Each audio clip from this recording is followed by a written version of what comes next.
Thank you very much. Members, officials, mayors, deputy mayors, municipal managers, welcome to this meeting. We're here to discuss, excuse me, I've got a thrift, engagement with the municipalities on projected plans for the 23-24 energy infrastructure allocations, including the energy emergency funding allocated to assist municipalities. I'm going to ask that we start introducing ourselves. We're starting with the members first. My name is Christopher Fry. I'm a member of this committee and chairperson of this ad hoc committee on the energy crisis. If you could start with member Kasim, please. Good morning, chairperson, to the members and to the guests as well. Member Kasim, member of this committee. Thank you. Morning, Deirdre Bartman. Morning, Kayla Murray. Morning, Andrikus van der Westhuizen. Good morning, Gillian Bosman.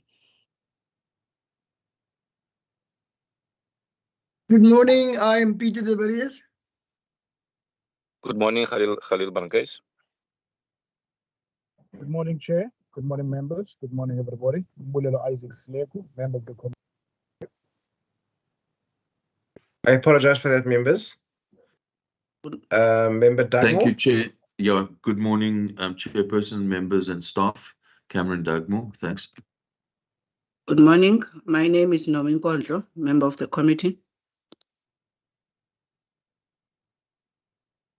Ms. Kruti, is that all the members present? I see that's all the members present right now. Yes, chairperson, I received no apologies.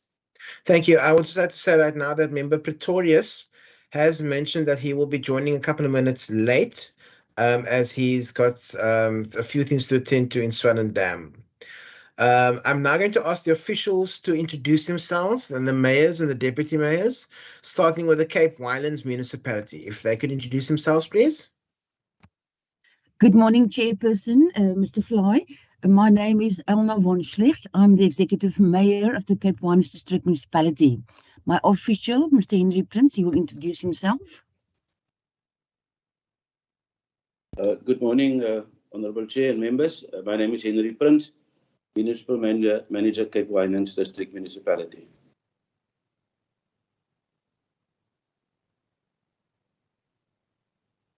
Thank you very much. Could we move over now to the Overberg District Municipality, please?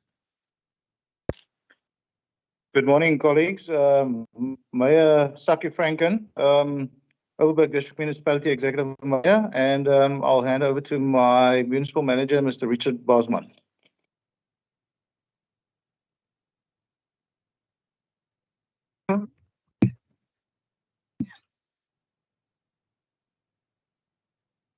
Colleagues, it seems that Mr. Bosman hasn't logged in yet, but Mr. Bosman is the Municipal Manager of Overberg District Municipality. Thank you very much, Chair.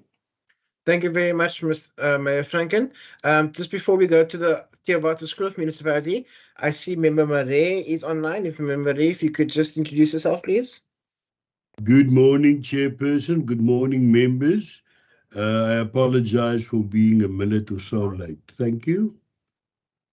Thank you very much. To the Theowaterskloof municipality, could you introduce the mayor, deputy mayor, and officials, please? Good morning, Chair. My name is Frans Vertoy. I'm standing in for the municipal manager. They are busy with memorial services for the mayor that passed away on Sunday. Thank you. Thank you, sir. The Oversland municipality, please.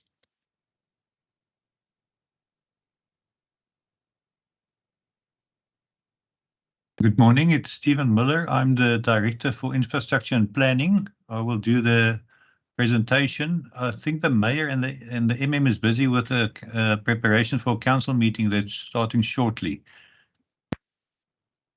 Thank you very much, Mr. Miller. The Cape Agulhas municipality, please. Good morning, Chairperson. Deputy Mayor Raymond Ross from Cape Agulhas municipality.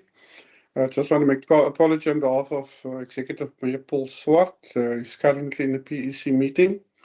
But I also have with me my MM, Mr. Phillips, as well as Director Mr. Kroon, and also Stephen Cooper will do our presentation. Maybe they can also introduce themselves. Thank you. Yes, please go ahead, sirs. Hi, good morning, Chairperson. My name is Eben Phillips. I'm the Municipal Manager at Cape Agulhas Municipality. Good morning, Chairperson. I'm Hendrik Kroon, Director Infrastructure Services. Thank you. Good morning, all. My name is Stephen Cooper. I'm the Manager, Electrotechnical Services. Thank you very much. And then finally, the Swollen Dam Municipality. Good morning, Chairperson, honourable members. I'm Annelien Foster. I'm the Municipal Manager. Please accept my apologies for Executive Mayor Francois Durant. He is dealing with a petition handover. At this stage, he may be able to join us later. With me is the Renewable Energy Champion, Mr. Treurnig, Willem Treurnig, if he can introduce himself. Thank you. Good morning, Chairperson. I'm Willem Treurnig. I'm the Senior Manager Infrastructure and currently also the Acting Director. Thank you very much, Mr. Treurnig. Members and officials, let's just go through some of the house rules as per the normal rules for online meetings. If members could flag points of order in the chat function of MS Teams, all video and audio to be switched off to improve the quality of the connection. However, if a member or official or a mayor is speaking, they may put on their mic and video. And then if you could please switch off your mics and videos once you're finished speaking, and all presenters to share their own presentations and to unshare their presentations once the briefing is concluded. Thank you very much, everybody. We will now start the presentations part of this meeting, and we will start with the Cape Winelands Municipality. Madam Mayor, if you would like to make your opening remarks, and then we can go through the presentation, please. If you could flight it, please. Thank you. Thank you, Chairperson, Mr. Fly. It is an honor to be here this morning. And we would love to share our presentation with you. Mr. Henry Prince will do the presentation himself. But for now, we are very thankful and really thankful for the amount of money received to assist in the energy crisis in the Cape Winelands. Thank you, Chairperson. I acknowledge also all the members and everyone else on this platform. I then give over to Mr. Henry Prince. Thank you, MM. Thank you, Madam Mayor, and thank you, Chair. I just want to request Ms. Megan Matesha to flight the presentation. Thank you, Megan. Honourable Chair, members, mayors and colleagues. So the Cape Winelands received the Provincial Gazette Extraordinary dated 13 February, and Cape Winelands was allocated a grant of 950,000 Rand. We then did an adjustment budget approved on 23rd of February 2023. And at that time, if I may, Honourable de Villiers was still part of the Cape Winelands District Municipality.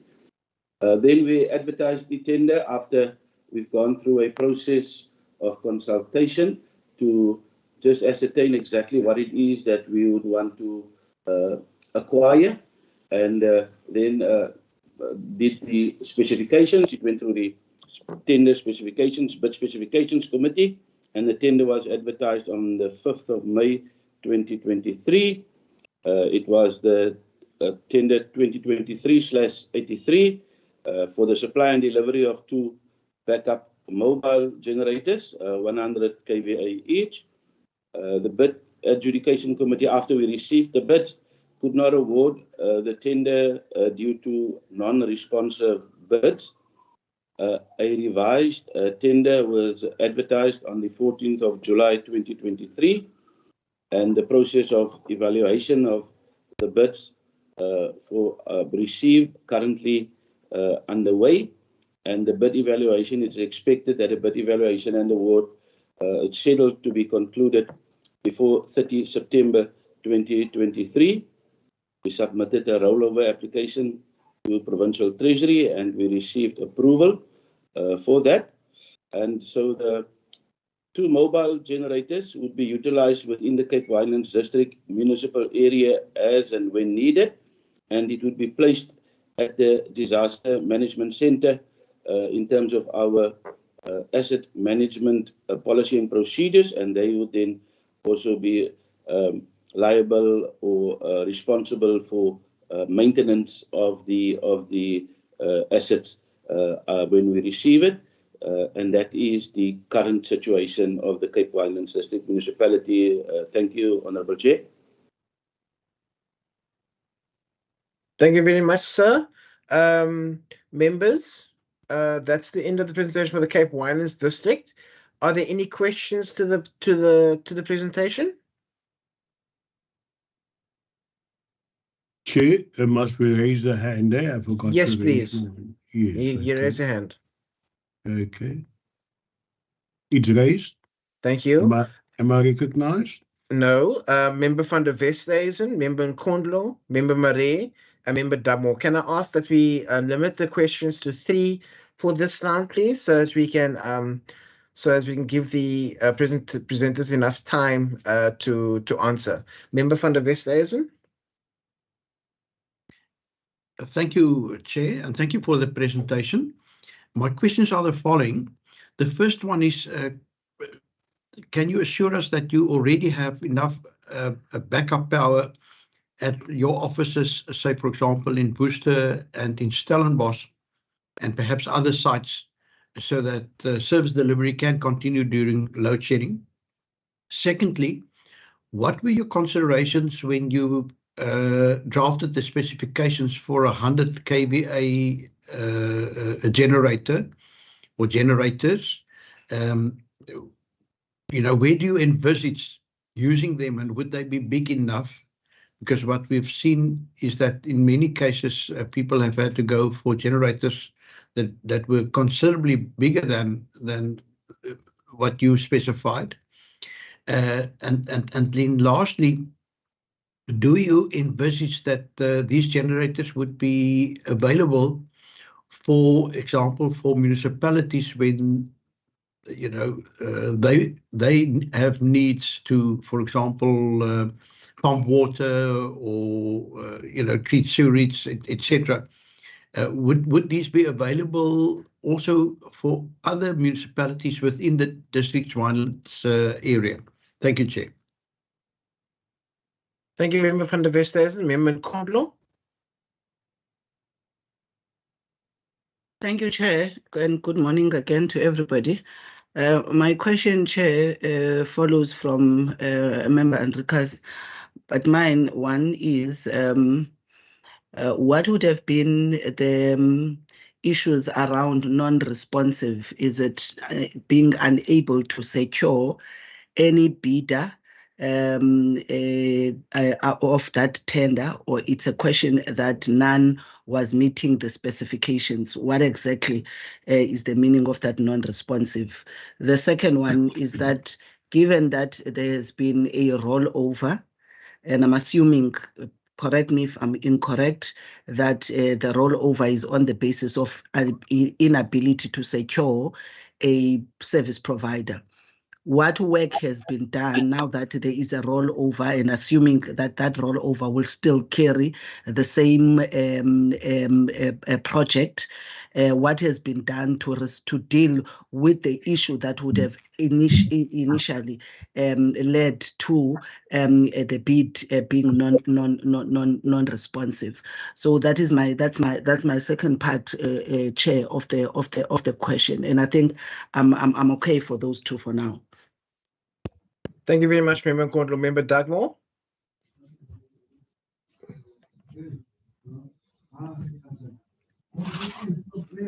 He's in another meeting. Thank you, Chair. Chair, my issue was just in regard to the generators. Does the municipality have a sense as to, once the generators are procured, as to what would be the running costs of the generator? Obviously, there's diesel, and I presume there might have to be a staff member or two that actually, operates the generator. I suppose it's difficult because one needs to consider, what are you trying to cover during load shedding and so on. But I just wondered, is there any sense or process to try and determine what the operational costs would be of running these generators? Thanks. Thank you very much, Member Dugmore. Member Marie, your hand was up and it's not up. Are you covered, sir, or you still like to ask your questions? No, I didn't keep it up. I thought you will remember, but it's still up, sir. Thank you. Okay, you can ask. Go ahead, please, sir. Yes, I think the whole question about electricity is capacity and utilization. Now, the only way you can store electricity is through batteries.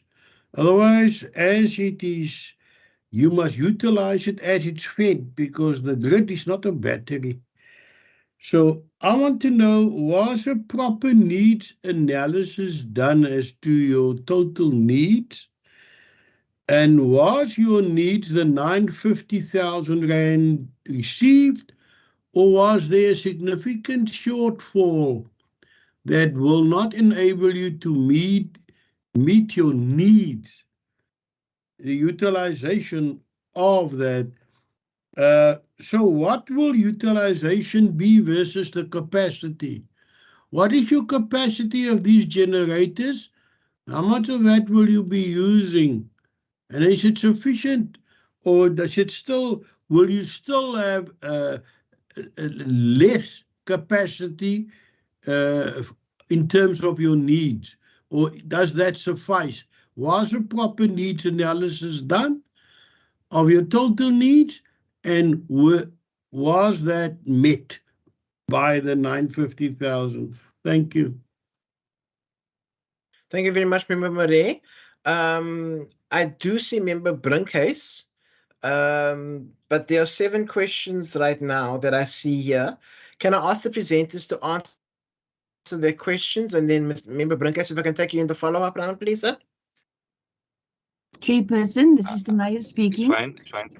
I would like just to respond to 1 or 2 questions, and then I'll again give over to Mr. Prince for the more technical matters. Chairperson, if I respond to Member van der Westhuizen's 2 of his questions, the one was whether we have enough provision of electricity at our offices for service delivery to continue as usual. Yes, the answer is yes. We have generators at all our offices available, so service delivery from the Cape Winelands District Municipality's point of view will not be hindered. Then the purpose of the mobile, Member van der Westhuizen, it is exactly a mobile to be able to transport or to move to wherever the need is with our local municipalities. So, for instance, Langeberg might have a problem, then we can take our mobile generator to them. And it will also then be maintained. It will be provided with the necessary diesel to them, because this function will sit under our disaster management section. So we will be responsible for the maintenance and for everything that we provide to the local municipality. Then the second question by Member Nkonlu, the non-responsiveness, the MM will respond to that. Member Dugmore, yes, I've addressed the maintenance. We will be responsible for the maintenance of the generator, because it will be our asset as a district municipality. Then Member Marie asked about the proper needs analysis. Yes, we did that. The district's function is to provide capacity to our local municipalities, and that is exactly that. We will provide the capacity to them to extend on their own needs when they are in a difficult situation with regard to electricity provision. Those are my short responses, Chairperson. I'll then give over to MM Prince to fill in for the rest. MM? Thank you, Madam Mayor, and thank you, Chair. Chair, so firstly, I am a municipal manager and at a technical electrical engineer, firstly. Secondly, the district municipality does not have an electricity function, provision, a function of electricity supply or generation. So this is a emergency remedial action measure that we have employed. So we received the funding from the provincial government, the amount of 950,000 rand, and 950,000 rand will surely not solve the electrical problems and the energy problems of the Cape Winelands District Municipality or the local municipalities within the district. So it is for backup power in emergency situations. As a district, we already have 2 of these backup generators, mobile, and it's exactly mobile so that it could move around wherever the need is, as and when it arises, as I've mentioned in the presentation. So the considerations then for 100 kVA is because we already have 100 kVA in our on our asset register and as part of our assets, and we have seen that it worked and it is could assist. But you could also, in terms of moving it around, it is much more manageable, and we can also use it in series, so you could actually power it up to 200 kVA if you put it two together, and it will be able, and that is was discussed with our locals, and so they are also on board, and they would assist where there are particularly electrical engineering capacity with the local municipalities. It is envisaged, as Mayor said, for the local municipalities to be used by the local municipalities, but also we may find that certain events would need backup power, and then we could assist even for those events with backup power, because it brings an economic provision to the economic development aspect to the district municipality. The non-responsive bid, we have, Member Nkondo, we have revised the tender specs because it was on a technical matter that the service providers, the bidders, could not comply with. So the tender has been revised, and as I've mentioned, a revised tender advertised on 14th of July, which have already concluded, and the evaluation process currently in process. So the rollover would still be used for the same project. Honorable Dagmo, as Mayor said, we do have generators in place, so it's difficult to give exact figures in terms of operational cost, because as it would be utilized and the need arises, we would utilize it, but we do have made provision in terms of operational cost, and the same staff members that are currently within the disaster management unit would assist and would then also assist with the deployment of these generators. Honorable Marais, yeah, it's the total needs. It's again very difficult because 950,000 rand, and as the district and its locals, we consulted and decided jointly it could be best utilized as backup power in terms of emergency wherever and when it is needed. Thank you, Chair. Thank you very much, Mr. Prince. Members, I'm going to take a second round of questions now. I see Member Brinkhuis, and then Member Dub. Was that a legacy hand or was that another question? And then Member Marais. Thank you very much. Thank you very much, Chair. Chair, yes, to the municipality. Can I get an indication of how many service providers do they have on their database? And those service providers, for how long have they been registered with the municipality? Thank you very much, Chair. Thank you very much, Member Brinkhuis. Member Dagmo. Thank you, Chair. Yes, Chair, my question was just a generic, my second question is a generic question around number 1. What percentage of the municipal revenue is generated from the sale of electricity? in relation to the overall budget of the municipality, and secondly, whether the NERSA rate, which was determined, has been the rate which municipalities are implementing. We know there's a big crisis in the city of Cape Town, where the city has defied the NERSA rate and charged an excess on its consumers, which is actually resulting in much higher prices than the cost of power provided by Eskom. So I would just like to know whether the municipalities have accepted and are implementing the NERSA determined rate. Thank you. Thank you very much, Member Dagmo. Member Marie? Thank you so much, Chairperson. Yes, I would just like to know, we now heard that you have asked for these 2 generators, 950,000, but surely that cannot be your only capacity which you have. What other capacities do you have to generate electricity in your area? And what load can they carry, and how much can they feed into the grid? And I would like to know, is it solar that you make use of, and apart from these generators?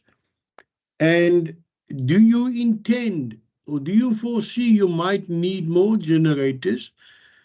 And have you made that clear to the provincial government that you might need more funds in terms of your part appropriation bill, which normally comes here around about October, November? Are you fully prepared for a possibility that Eskom's crisis is not over yet, and we are facing an election next year in April, and then the municipalities will be in the forefront of it, and you need a lot of backup systems. Have you taken it into consideration when you plan for your capacity during that period of time? Thank you. Thank you, Member Marie. Madam Mayor. Thank you, Chairperson. I would again make a response or two here, and then again I will give back to MM Prince. Insofar as Member Brink's question is concerned about how many service providers we have in our database, that will be very difficult to say. I don't know what the MM's response will be, because I can't really tell you how many we have on our database. It all depends for what they will then tender. But I leave that for MM Prince.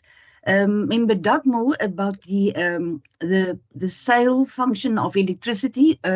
Being a district municipality, we have no function at all to sell electricity. So we only provide for ourselves, and then, as we were saying now this morning, to add capacity to our local municipalities when and if they need that, and that is on a service delivery basis for our local municipalities, not for the public. It's only for local government business. So NERSA rate will not affect us at all, because we have to comply with that also from ourselves. That is not a matter that concerns us as yet. Then Member Marie, about whether the 2 generators will suffice for our needs.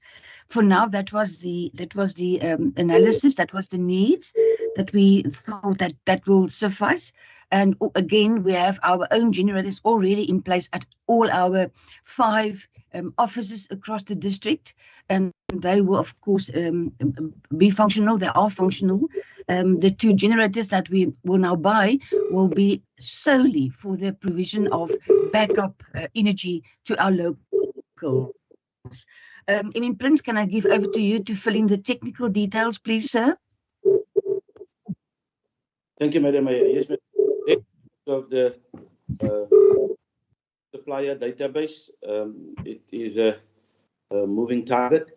So, Honourable Brinkhuis, I can try and submit it to the committee officer afterwards, a number of the service providers on our list, and to determine how long. It would be also very difficult, because again, it is a moving target on that one. Madam Mayor, I have nothing to add to Honourable Dagmo's question.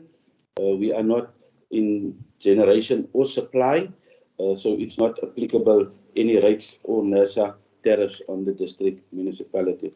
And again, to Honourable Murray, we are not in generation and distribution.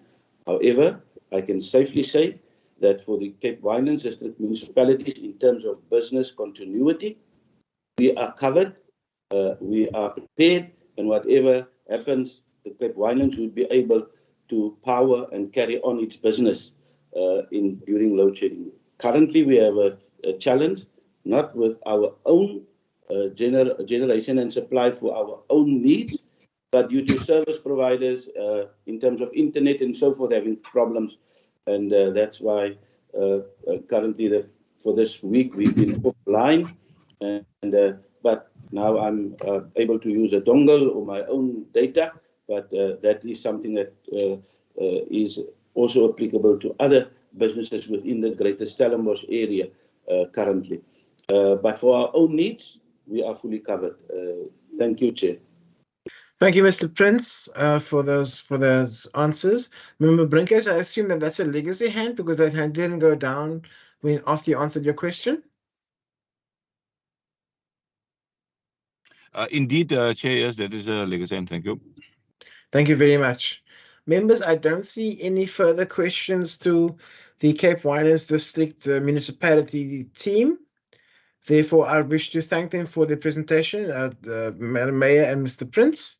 And thank you very much for your attendance at this meeting. We will now move on to the Overberg District Municipality.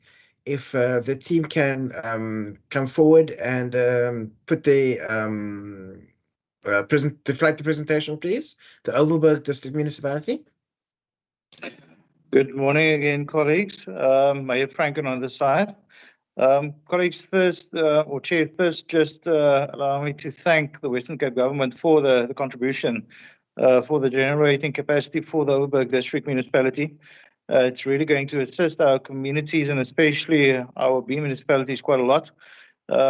This generators then will be similar to Cape Winelands District Municipality, will move from municipality to municipality wherever it's needed. Be that at a water purification plant or municipal building, wherever it's needed at that point in time for service delivery. Yeah, I see Alexa Boyson has flighted our presentation already. I'm going to hand over to Municipal Manager Richard Bosman to do the presentation. It's going to be a very short presentation. And then, Chair, we will be open for questions. Thank you very much. Over to Mr. Bosman. Good morning, Chairperson and members. Am I audible? Yes, you are, sir. You may continue. Thank you. Mr. Chair, if I just may, I see Mr. Prince has put up his hand. Oh, I think he's disappeared now. Okay. All right. If I just may, thank you, Chairperson and members. Okay, there's Mr. Prince again, Mr. Chair. I'm not sure if you just want to take his hand. Yeah, sure, Mr. Prince. Chair, thank you very much. Thank you very much, colleague Richard. Chair, may we be excused, Chair?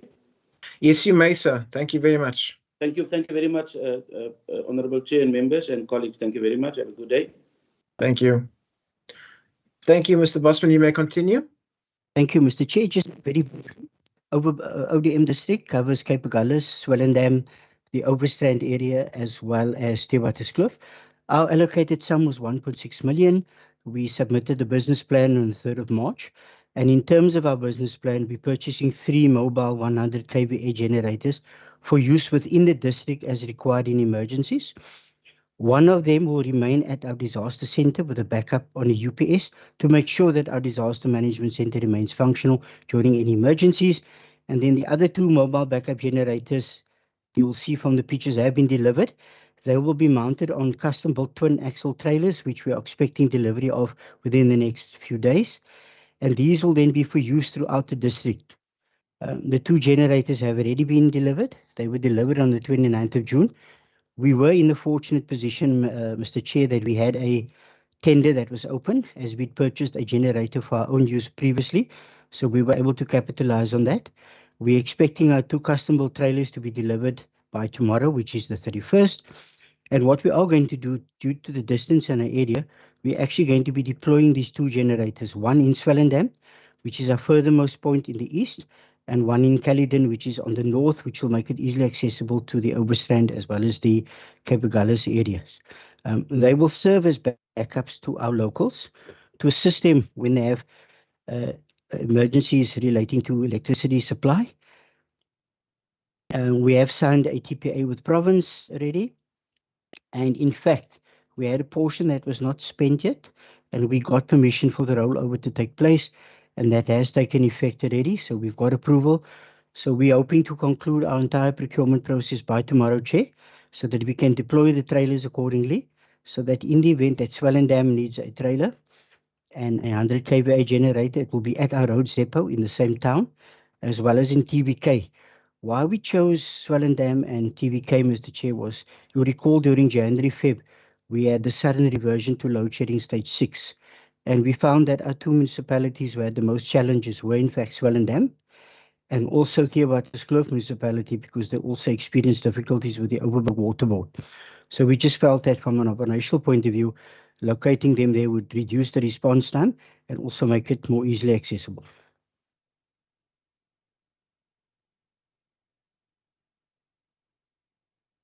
And then just as far as we go, we are functional from our side in terms of the services we deliver on a decentralized basis. And again, one of the generators being put at our disaster management facility is essential to ensure that we can coordinate accordingly if there is any disasters in our area. As you know, that's a primary responsibility of a C municipality in conjunction with its local municipalities. So from a project point of view, we're well on track. Generators have been delivered. We followed the proper supply chain process, and luckily we had an open tender at the time of which the funding was allocated. So those 2 will be able to be deployed by whoever requires them at very short notice. And key will be the fact that they are mobile and they can be deployed as required by our local municipalities. Thank you. Thank you, Mr. Bosman. I don't think we saw anything on your presentation on the conclusion slide. Nothing came up there, so I'm not sure exactly what is supposed to be up there, but you did conclude the presentation accordingly. So thank you for that. Members, are there any questions to the Overberg District Municipality, Mayor Franken and Mr. Bosman? I see Member van der Westhuizen, Member Brinkhuis.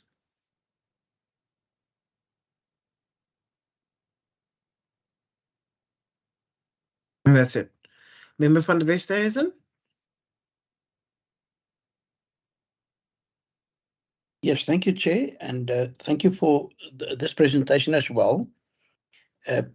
Chair, and congratulations to the municipality of Overberg who succeeded in already procuring those generators. My first question might be a little bit technical of nature. Recently, a municipal official complained to me that he as an electrician installed a generator, but then apparently the demands made to that generator to provide electricity were too high, and the generator was therefore damaged, causing costly repairs to that generator. Perhaps if you could just confirm whether these generators are, can I call it self-regulating, in the sense that they would shut down should somebody perhaps in error start switching on geysers, etc., that might, can I call it, cause an overload to this generator? That's my first question. So it's a bit technical. The second one is, I'm so glad that Mr. Bosman also referred to the water board. Now, there's a natural, I think, a partnership between B and C municipalities, and I'm really grateful for the positive responses that we've had up to now, where our C municipalities have said, they see their function as one of supporting B municipalities within their area of jurisdiction. But what would be the relationship with the water board or water boards? Is there a memorandum of understanding? if you get a phone call from them, or if you get a phone call from some of your residents to say, sorry, we don't have water, and inquiries would lead you to believe that load shedding has caused this problem, would these generators also be available for use by the water boards? Is there, I almost want to call a rental determined for these generators, or do you just expect of them to then provide the diesel for these generators? What would be the case, and would it be possible to make these generators available speedily to such an entity such as the water board or the IEC or whatever other entity that may be in need of generators? And how do you ensure that you are not competing, can I call it unfairly, with private providers that have also invested capital and that should be able to also provide backup generators at a fee, obviously? Thank you, Chair. Thank you, Member van der Westhuizen and Member Brinkhuis. Thank you very much, Chair, and yes, thank you again for the opportunity. Chair, yes, to the Overberg District Municipality. Again, if I can get some indication of how many service providers they have on the database. I don't want the exact number, I just want some indication. Maybe 100, maybe 200, so just an indication. And the official mentioned about they were very lucky to have an open tender. Can they explain what do they mean about with regard to an open tender? I've never heard about the open tender. Thank you very much, Chair. Thank you very much, Member Brinkhuis. Member Murray. Thank you, Chairperson. I just want to know, a lot of mention is now made of generators as mitigators. If these generators are diesel driven, have you secured security of diesel supply? Are there any measures in place to make sure the flow of diesel will continue? And when you procure these generators, did it also come with technical and maintenance support? And what is the lead time on critical spares for these generators? Because it's okay to get capacity like that, but when a generator breaks down, is there any technical and maintenance on hand to fix these generators? And what is the lead time on spares for these generators? Will we have to wait months from the suppliers, or did you cover all your bets in this respect? Can't have a generator standing there and there's no spare parts to fix it when it breaks down. And also want to know, what is the surety of diesel supply? Is that in place? Thank you. Thank you very much, Member Murray. Member Nkondlo, you can go ahead, man. Thank you, Chair, and thank you for the presentation. My first one, what is the cost of a 100 kVA generator that the colleagues would have gotten from the market? And in support of the question of Member Murray, what's the cost of diesel per this 100 kV to keep it running in a month? And then my third question, Chair, is whether there is any of these generators utilized in the water treatment plants in the district, and if so, which are those plants that they would have utilized these generators to keep the treatment plants going, I think, as we heard from the other municipalities the other week. Thank you. Thank you very much, Member Nkondlo. Mr. Bosman, Mayor Franken, if you would like to answer those questions, please. Thank you very much, Chair. Chair, I'm going to touch on a few of the questions, or answer a few of the questions, and then I'm going to hand over to MM Bosman for some of the technical questions as well. Starting with Honourable van der Westhuizen. Yes, Honourable van der Westhuizen, we as a district municipality will always assist the members of the public, seeing that we are a district municipality. our district municipality hasn't got the function of water, bulk water supply, well, yet, but we will always assist with water distribution wherever the need is high. Maybe MM Bosman can maybe answer on the assistance to the water boards itself at this point in time. Second question, or moving over to Honourable Brinkhuis, the service providers, sir, similar thing. I think it's a moving target, and well, quite a lot of service providers at this point in time. And MM will answer about the question about the open tender. Honourable Marais, diesel supply, of course, living in South Africa will always be quite a big question mark, and it's a very good question. But luckily, we also have got the roads department within our area.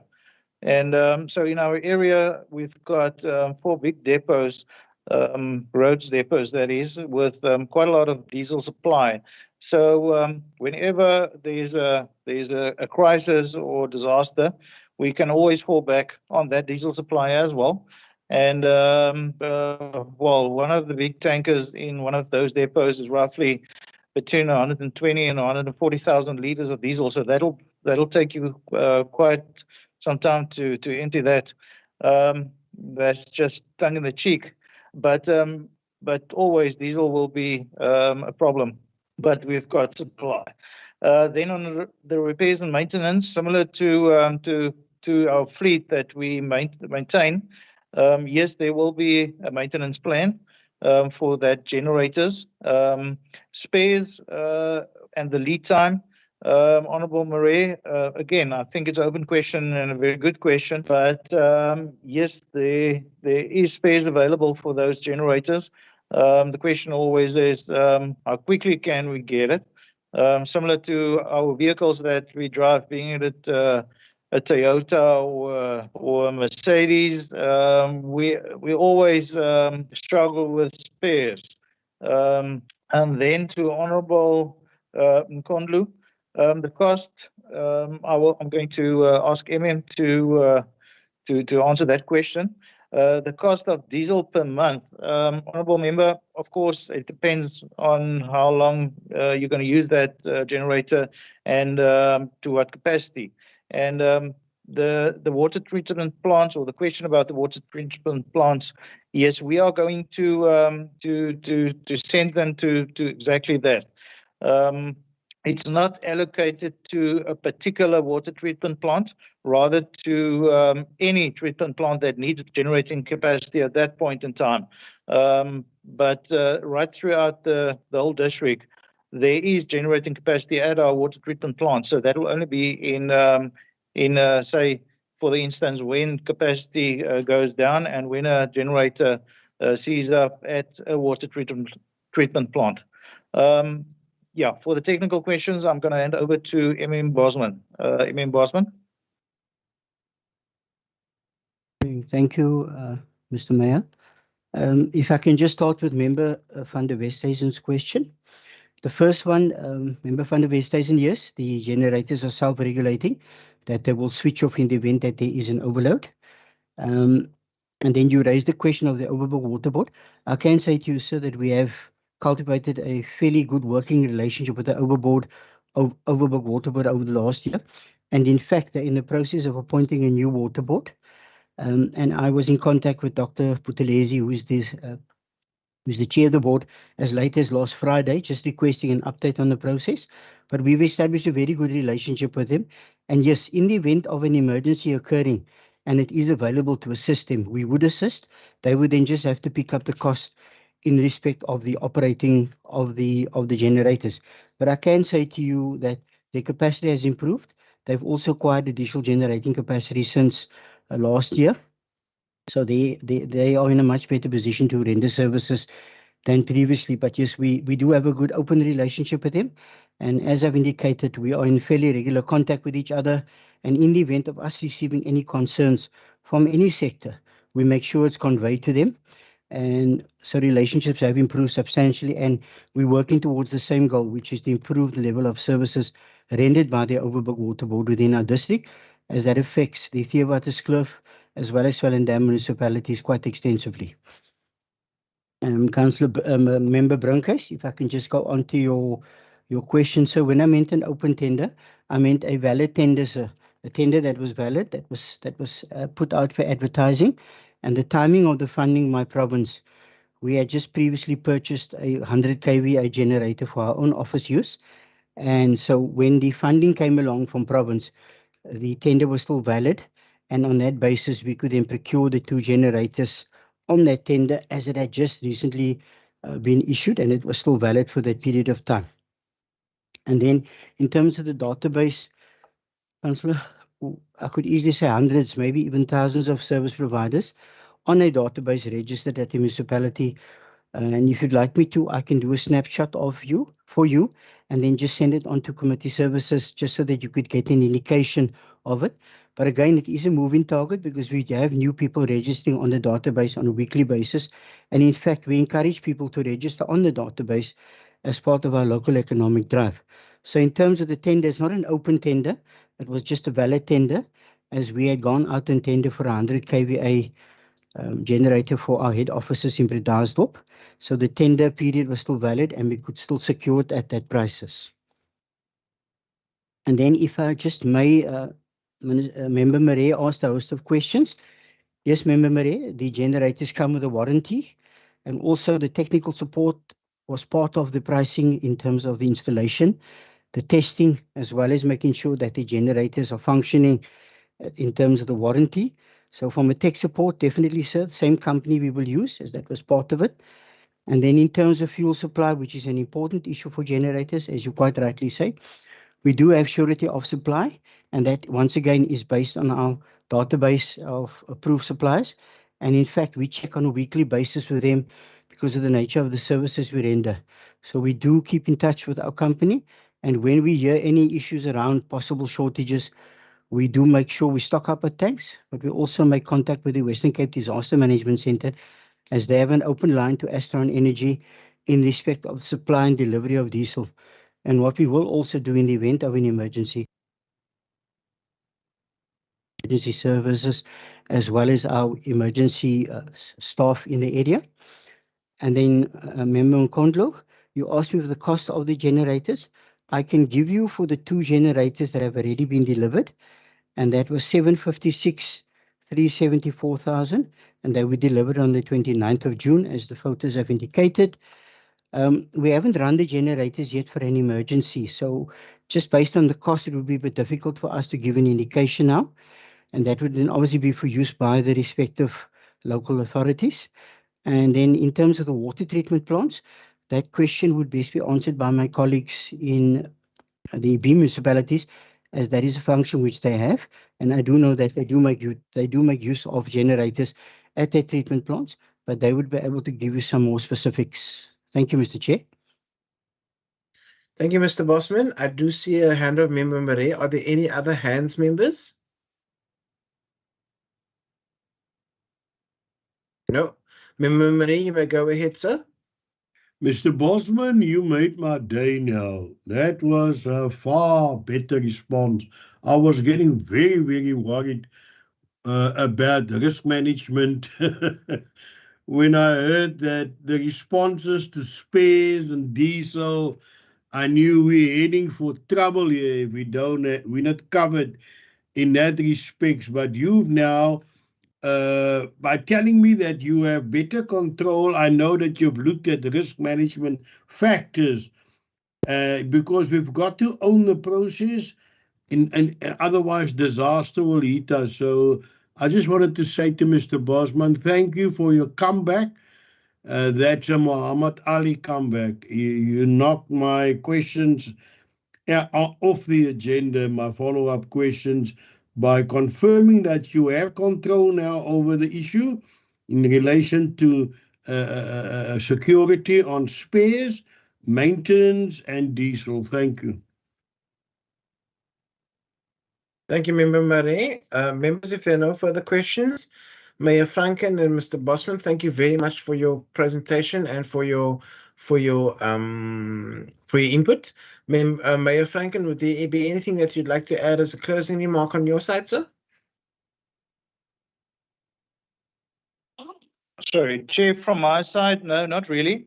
I was just going to ask the question, similar to the Cape Winelands Municipality District.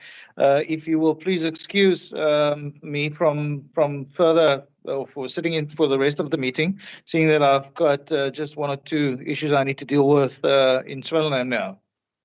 No problem, sir. Thank you very much for your attendance. We appreciate that. Thank you very much, Chair, and thank you very much to all the members. Thanks a lot, colleagues. Thank you very much, Mayor, for your attendance once again. Members, we will now go on to the Theewaterskloof municipality.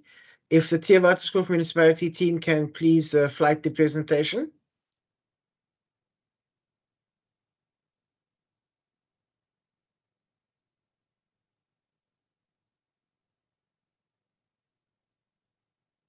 Theewaterskloof. Thank you. Thank you, Chair. I just want to say that I will present this presentation, and I will do my best to answer your questions, but I'm actually standing in for the project manager that's been taken down by tick fever, but I will try my best.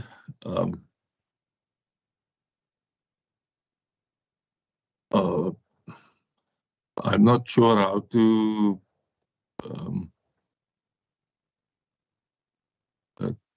get this on the screen. If you could click the arrow that says to the right at the bottom there, sir.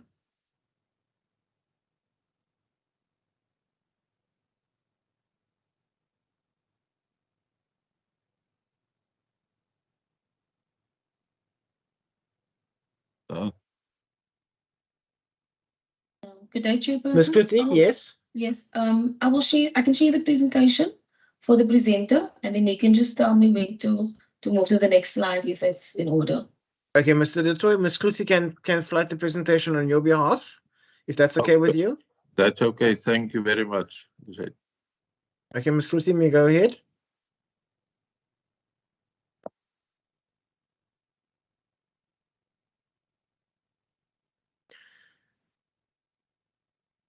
Thank you, Mr. Detroit. You may proceed, sir. Thank you, Chair and honourable members. I'm from Theewaterskloof municipality, and I just want to give you a summary of the scope that we work on in this project. And it was for the installation of generators at essential infrastructure locations across the Theewaterskloof municipality to guarantee the service delivery. Okay, Lisette. That's just a list of the generators that the municipality installed in the Theewaterskloof area. An assessment was done and a needs analysis to see which generators are needed, and some of the generators, like in Grabouw, you need generators at the pump reservoir pump station and at the Eikenhof raw water pump station, and then also at the purification work. So that was a list of the generators that we installed. Okay, Lisette. Okay, the progress to date is that we used most of the capital that we received from the province to install vandal-proof cages over these generators, because some of them are in outlying areas and we need to secure them. And as you can see, the contractor, the order was issued on the 9th of June 2023, and they have now completed the installation of the generators. Okay, the total expenditure of the grant funding that we received is 1.8 million rand. And that was spent as part of the emergency relief in TWK, and also the load shedding caused water shortages, and we use that money to procure generators and, as I say, the vandal-proof cages on the generators. The risks that we anticipated is that the delays due to availability, security was a big problem, and also capacity constraints to budget for these generators, and then also the maintenance and repair delays due to a lack of competency and also specific items. Okay, now then they've gone and do the procurement of the generators to get them in a minimum lead time, also to mitigate the security on the generators, and also a ring-fence budget for the upgrade of security and resources for the 23-24 financial year. And also we have to secure a service provider for maintenance and repairs to do the maintenance and repairs after the warranty expired. Thank you, Chair. That's what I've got on my presentation, and I will try and answer questions from the members. Thank you very much. Thank you very much, Mr. Du Toit. Members, are there any questions to the presentation?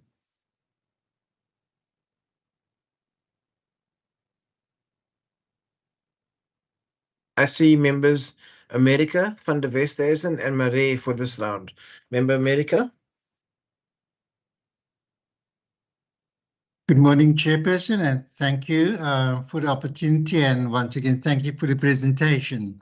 Chairperson, my question relates to the second slide or the third slide, heading procured asset information. There are a number of generators are being listed from 1 to 13. On your right-hand side, it is 4 columns, one being purchase order number, invoice number, delivery note, asset register number. Now, for all of those generated, bar for the first one, there are information relating to those that particular generator at the lowest Siembras Reservoir Pump Station. Purchase order, invoice number, delivery note not applicable, asset not yet unbundled. Now, for the other generation, Chairperson, here none of those details.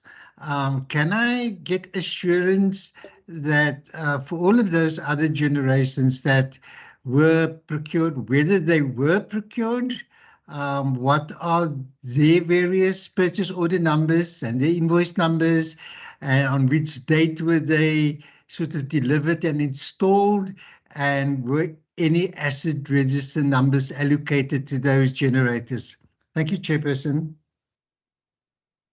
Thank you, Member America. Member Van der Westhuizen. Thank you, Chair. Chair, also to that very same table of generators, I was always under the impression that the lowest Siembras pump station is the property of the city of Cape Town. Perhaps if the President would just be so kind to explain to us why that should come under the responsibility and under the asset register of Theewaterskloof. And are there perhaps other cases as well where some of the infrastructure in Theewaterskloof perhaps are now the responsibility of Theewaterskloof, although other municipalities may be enjoying the benefit of such infrastructure? Perhaps if we could just get some clarity on that. The second one, and I'm so grateful that the issue of potential vandalism has been raised. Now, we do know that there's no cage that is, that cannot be vandalized or that cannot be broken into, etc. My impression is that, burglar bars and these things are at best a deterrent, and secondly, they delay the onset of theft, etc.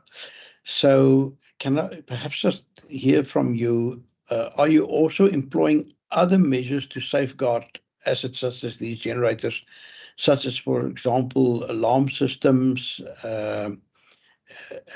or other sensors that might trigger an armed response so that somebody can go and see, why is there some movement around a particular generator, or why is a particular generator not kicking in during load shedding, etc. Which then links to my last question, and that is, do you also have a telemetry system that will inform you when such a generator, for example, fails to start, or if such a generator has been tampered with? Thank you, Chair. Thank you, Member van der Westhuizen. Member Marais. Thank you, Chairperson. I listened to the presentation of Theewaterskloof, and something that struck me is that there's a golden thread that runs through all the presentations. They all use generators, all going to use diesel, and they all have bought new generators, blah, blah, blah. But I want to know, in terms of our oversight function as a province, have all the municipalities that have so far appeared before us applied the same risk management protocol to ensure that their generators are insured, available at all times, spares will be available, etc., etc., diesel will be available when required? I want to know if they do not have or share this intellectual capital about how to do it, because some did it, others didn't do it. Why not? Can the municipalities tell me, is there a protocol to ensure the generator availability or not? Spare parts or not? And should each one of them have a different supplier? Each one going to choose his own supply of generators and each have a different maintenance contract?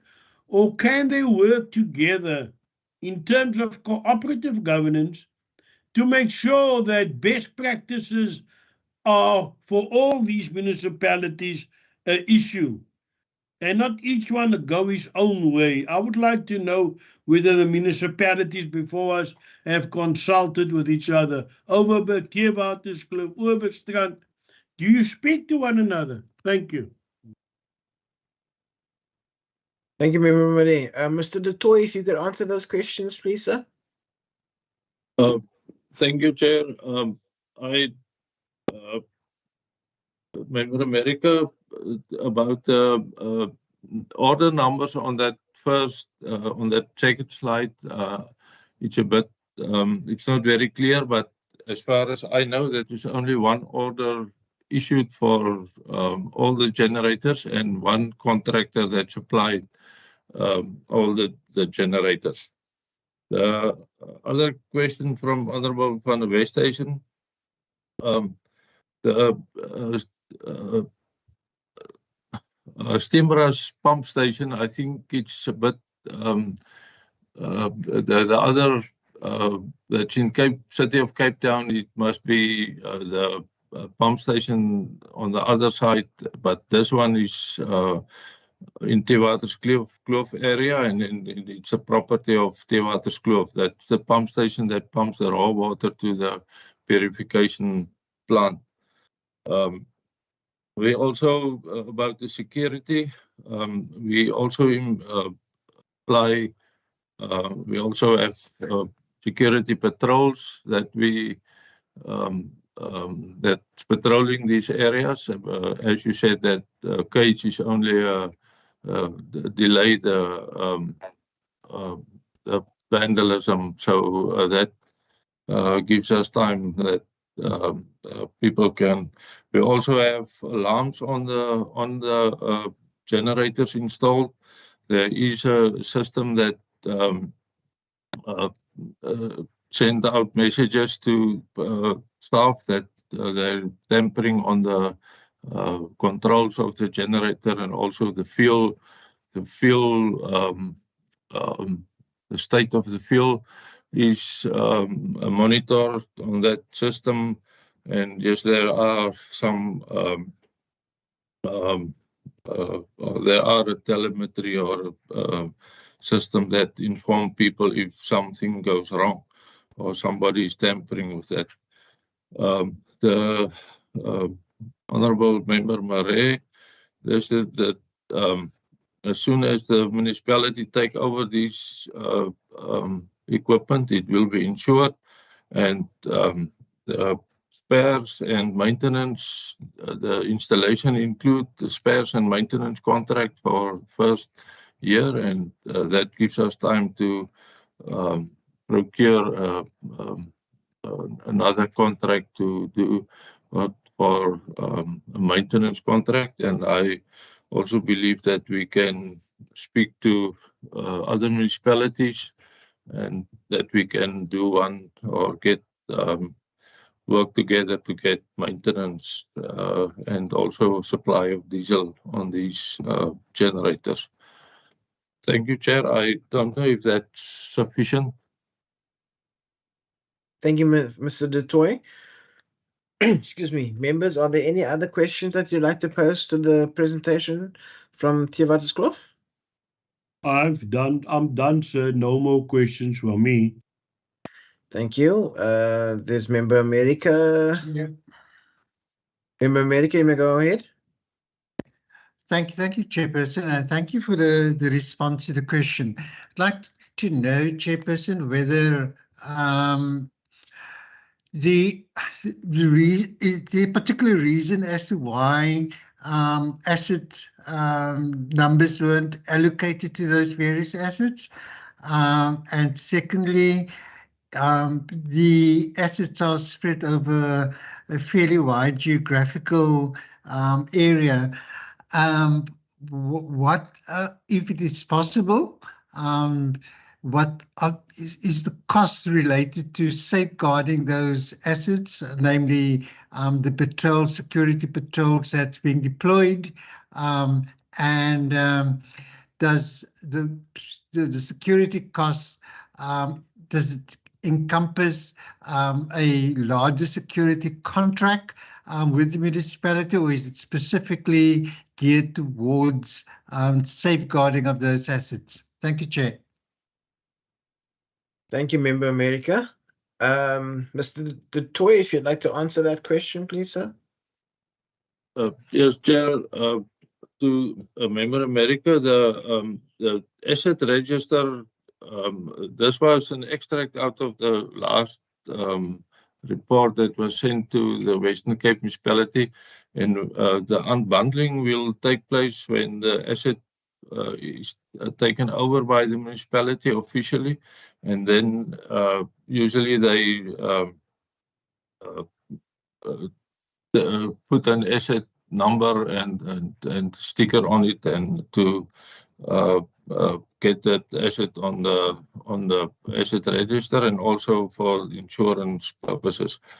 The cost of the security, I don't have a figure for you, but I know that there is a tender out to do the security on the generators, but it includes the other security for other premises in the municipality. Thank you, Mr. Du Toit. I don't see any further hands, members. So, Mr. Du Toit, thank you very much for your presentation and for the Theewaterskloof municipality. Members, we will now move on to the Overstrand municipality. If the team from the Overstrand could take the floor and their presentation, please. Good morning again, Chair. Thank you. How can I get my presentation to show? Can somebody give me permission to access the screen? So on the top right, are you on Teams, sir? I'm on Because Teams. Oh, on yeah, the sorry. top right. I see the share. Sorry, I missed it. Sure, Mr. There we Miller. go. I hope it's visible. It's visible, sir. You may go ahead, Mr. Miller. Thank you very much. Just again, apologies for the mayor and the MM. They are in a council meeting at the moment, which I think is going to be quite a long meeting. So they've asked me to just do the presentation on their behalf. So yeah, so this is basically then to just talk about all the energy infrastructure allocations we got. And I think, let me just get to the right. So the big one that we're talking about today is the Emergency Municipal Load Shedding Grant, and the Overstrand received 6.7 million rand. And that was basically for the installation of backup generators at our critical water and wastewater facilities. So we are concentrating on those, and that is the biggest need for us. So for us, the scope of works was then defined as this. So we've got 49 of these installations throughout the Overstrand. Remember, we service 11 small towns along the coastline of 230 kilometers. So we've got quite a few of these installations. 22 of them already had standby generators, and we were able now to procure another 9 with this grant. And as was mentioned before, we've actually got a risk analysis on all the pump stations and the treatment plants, and we just take the next most important one then to service. So as you can see on this, we've got the first one is a wastewater treatment plant, then there's 2 sewer pump stations, and then there's a water treatment plant, actually 3 water treatment plants, and then the last 3 are just raw water pumps. So that is raw water that's pumped to the treatment plants. So that's what we've got, the 9 then, that we got the funding for, or where there was enough money to buy the 9. So to date, this was as of the end of July, we had 6 installed and commissioned and in use already, and there were only 3 outstanding, but since during this month they were delivered and installed, and they are now being tested and commissioned. So we hope within a week or 2, all 9 of them will be up and running. Just to give you an idea what it looks like. So this is the first one, the Hermanus Mossel River Sewage Pump Station generator that was installed, that is in the building there. So what was done is obviously the generator and the plinth that you see at the bottom on what is standing. This is the one in Kleinmond at the tennis courts. The pump station is that little hockey there just next to it. This one is at the Kleinmond Water Treatment Works in Kleinmond, up on the mountain there. This is a mobile one that we've got at the Klipgat Spring. So this is also one that we can then move to other areas if we need. We've also got another 2 that we purchased before, so these are quite handy. This one is at the Pearly Beach Water Treatment Works. And this one is similar. It's at the Kelders Water Treatment Works. You can see it's inside the fenced area, and we've got operators there all the time that looks after that. So the 3 outstanding ones, sorry, yeah, this is a bit older. So we actually prepared the plinths before the end of the last financial year. But since then, as I said, these have now been installed and they are being tested. So then we've got all of them up and running. Just get to my pages. I think that then concludes this grant. I think we are now just on the last legs of installing everything and get everything going. But I think while I've got a chance, I'm also going to quickly just mention other grants that we received on the energy side, electricity.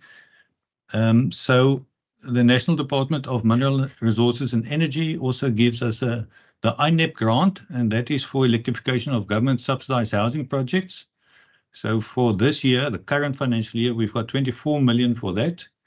And we are going to electrify 1,300 units. So you can see there in Gansbaai, Masakani, there's upgrading of informal settlements. So there's 512 informal settlement dwellings that will receive electricity. And also in Masakani, 295 houses. That's IRDP, that's Integrated Residential Development Program. So those are houses that we built that will be electrified. In Blompark, the same, 400 houses. And in Mount Pleasant, also 400 sites. These sites are FLISP sites, so these are for middle income qualifiers. So we will then, with this grant, be able to provide electricity to 1,307 sites and houses.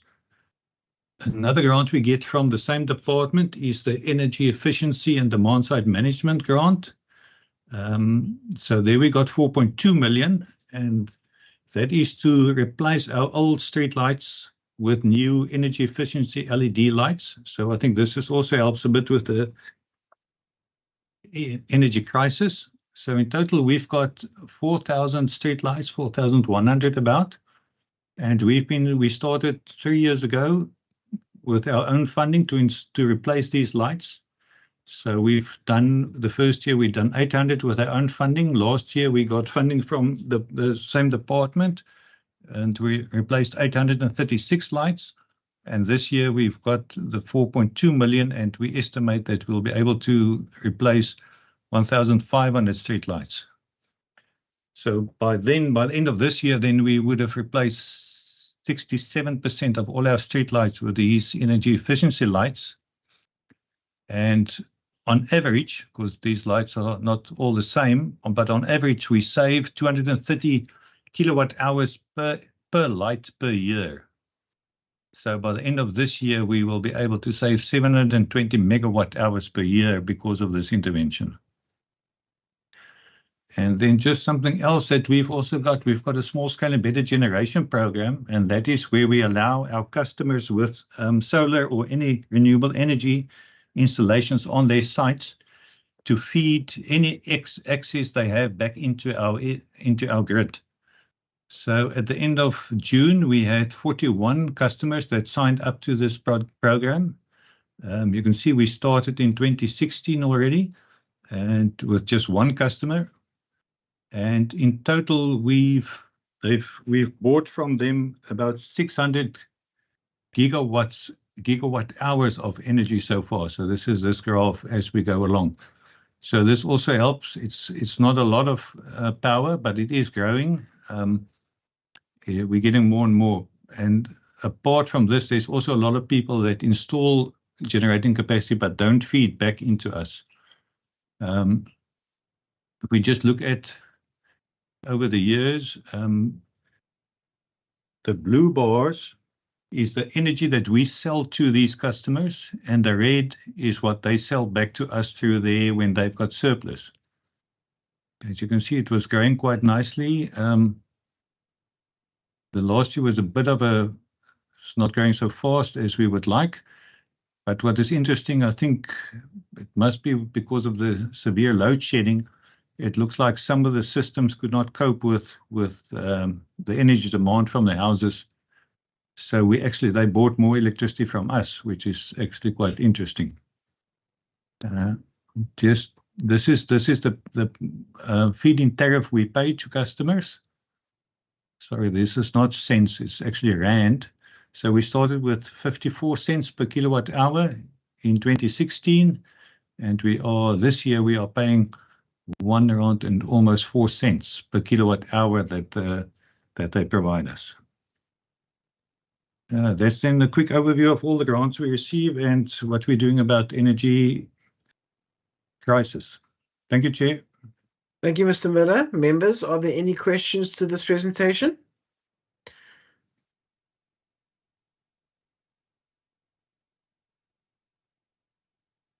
I see members van der Westhuizen and then member Marais. Member van der Westhuizen. Thank you, Chair, and thank you to Mr. Miller for wide-ranging presentation, and I appreciate a number of aspects that they have included in their presentation. May I, with my hat as chair of the Standing Committee on, amongst other things, Environmental Affairs, just ask Mr. Miller, I saw on those, I think you call it plinths, on which the generators are to be installed, that if the photograph was a little bit small, but if I saw correctly, you also provide for potential diesel and oil spills with perhaps traps for such spills. Now, Chair, quite often these water purification and water pump stations are in ecologically highly sensitive areas where you do not want diesel, etc., to land up in your river or even on the ground. And perhaps if you could just confirm that where you are installing new generators, that all of them have those can I call it diesel or oil traps. The second one, Chair, is on the whole issue of the street light replacement.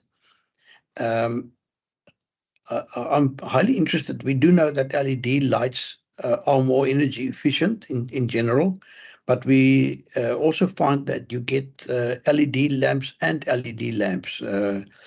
Some are more energy efficient than others, and apparently there is a move to prescribe minimum efficiency percentages or energy uses for some of these LED lamps. Perhaps if you wouldn't mind just expanding on that, I must say I'm impressed by the savings, but just from a household point of view, in the old days we used to use what they call the 40-watt fluorescent tube, and I see that the LED replacements for that uses 18 watts, so it's a 50% reduction, which is not insignificant, but it's not as if it is really as if your existing lamps are that energy inefficient. Perhaps if Mr. Miller could just expand on the old technology, what were they using? Were these mercury type lamps, etc., and how do they compare with the new ones? And then lastly, Chair, in terms of Wolferstrand buying back electricity from consumers, and thank you, that's the first time that I've seen a graph like that indicating the number of people that produce energy and then you're able to buy it back. My impression is that Wolferstrand has got a lot of holiday homes, and therefore that a lot of people that install solar may not be utilizing their solar when they are not on holiday, or when they're not, I presume many of them are perhaps weekend homes, etc. And then 41 consumers seem to be quite a slow and low uptake of people that are willing to provide electricity for buyback by the municipality. Perhaps if you could just confirm, how does that R1.04 compare to what you pay to Eskom for electricity? And secondly, what do you think are the reasons why so many people are installing solar installations, but they are not entering into buyback agreements? May it be the prohibitive cost of the smart meter that you have to install for that? Thank you, Chair. Thank you very much, Member van der Westhuizen. Member Marie, are you still, your hand is down? Are you not answering your question anymore? No, I want to answer my question, sir. I just don't want to irritate you with this hand. No, you can go ahead, sir. The hand helps, so you can go ahead. Okay. I'm very intrigued by all these generators now being purchased at very high cost. So I'm going to put my question simply. Is there a redundancy strategy for generators? We in South Africa, we're fond of building white elephants, like the Good Hope Centre in Cape Town and others. It stands and nobody uses it anymore because its sell-by date is past and we don't need it. Is there a redundancy strategy for these generators? Should they not be available when needed because it has broken down and spares are not available? Is there a plan for such a scenario? For two, when the generators become redundant, we don't need them because Eskom has finally sorted out their myriad of problems and we're back online and now we don't need these expensive generators. What is then the redundancy strategy for this? And should the generators fail when they are needed, is there another way of solving that problem? Is there offline tolerance? Is there something that you will have in place of it? Because we're putting all our eggs now in one basket. Generators, diesel, and we have a maintenance plan. Risk management said if something can go wrong, it will go wrong. So you prepare for it when it will go wrong. So let's assume something do go wrong. What is the plan? Has such a plan, emergency plan, is that part of the whole strategy? Thank you. Thank you very much, Member Marais. Mr. Miller, would you like to answer those questions?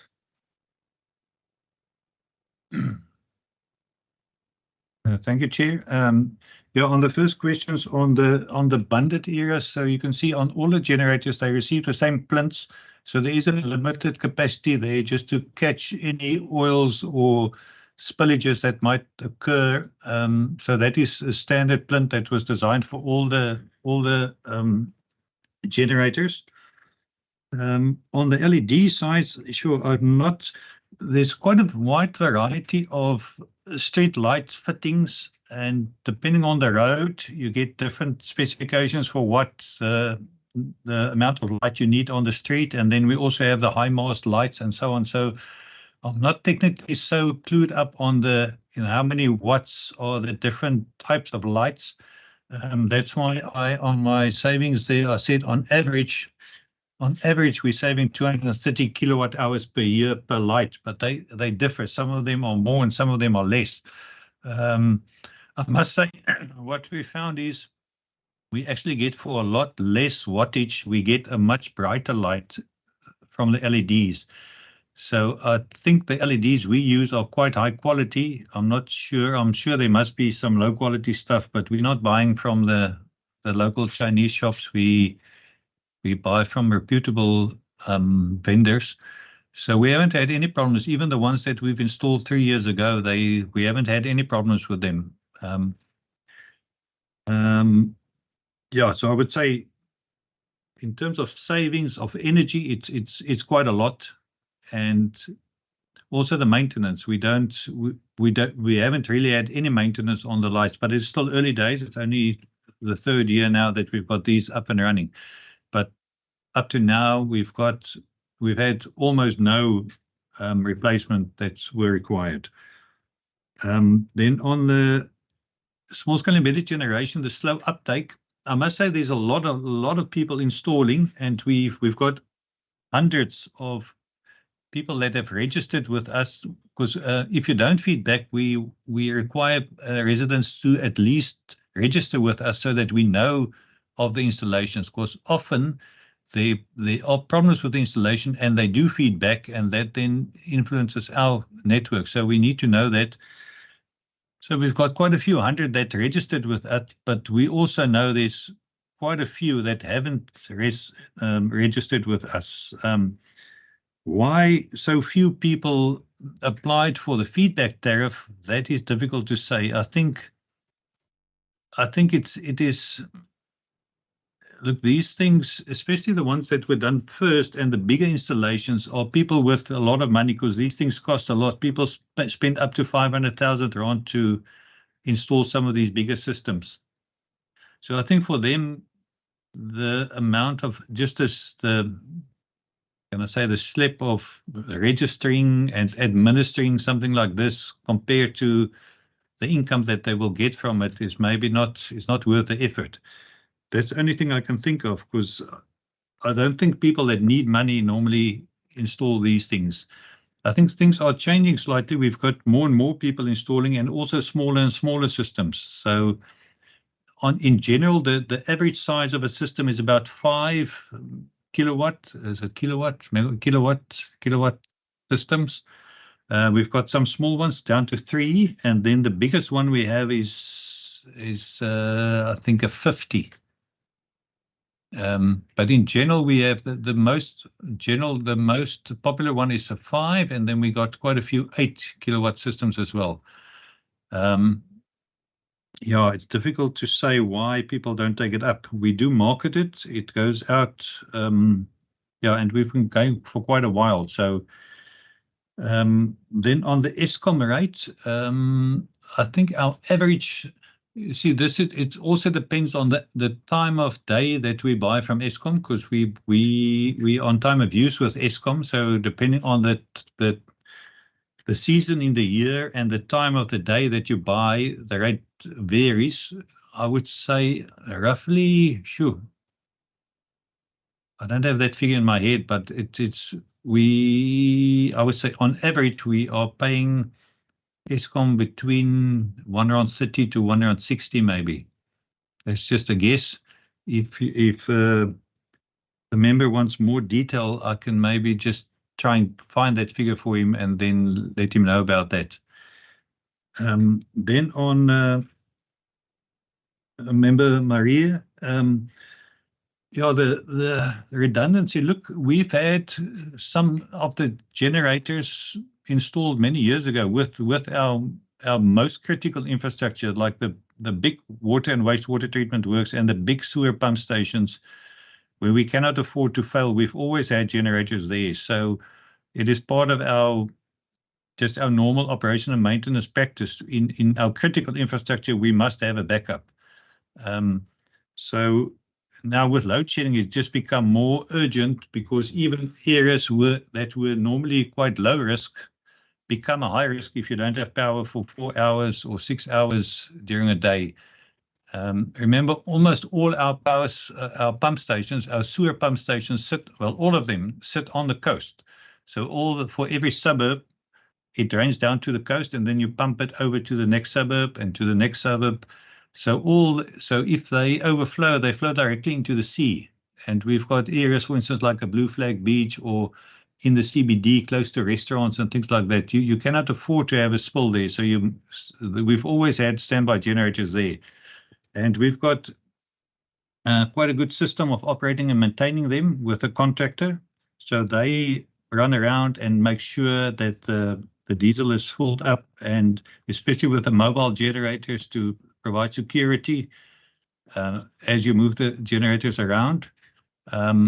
Yeah, so they do for us routine maintenance, also breakdowns they deal with. They deal with the security on the sites, and yeah, so basically all of that is done on a contract basis. Yeah, I don't think they will ever become redundant, because we actually do need it. It will be nice to have it everywhere, although some of our pump stations are low risk and low volumes, so it's not critical to have it, but it will be nice to have it at all our pump stations. Yeah, I think, is there anything I missed? Maybe the members can just ask again. Thank you very much, Mr. Miller. By my count, I don't think you've seen anything missed. Members, are there any further questions to this presentation? I see member van der Westhuizen and then member Marie can go afterwards. Thank you, Chair. If Mr. Miller perhaps do know what the cost is of a smart meter that a customer would have to bear if they would like to feed back electricity, surplus electricity that they generate into the system, I'll appreciate him sharing that with us. Secondly, just a remark, in the past, Eskom's electricity tariffs for time of use were the highest during the day, and obviously that is when people who normally have these small embedded generation systems make use of solar power. That is when they are able to to feedback and assist the municipality by the municipality not having to buy electricity from Eskom at R1.60 or R1.30. So I do hope that when the tariffs in Hoofstrand and other municipalities are being reviewed, that people will realize that incentivizing people to sell surplus energy back has worked quite well in other parts of the world to lessen the pressure on the grid, as well as the lack of generation capacity from Eskom.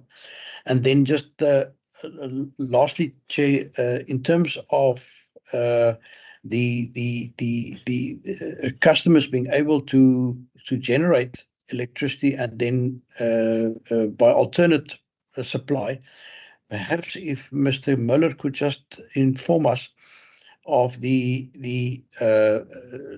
whether there's a backlog in them inspecting such systems. He spoke about people having to register with the municipality when they install a small-scale embedded generation plants.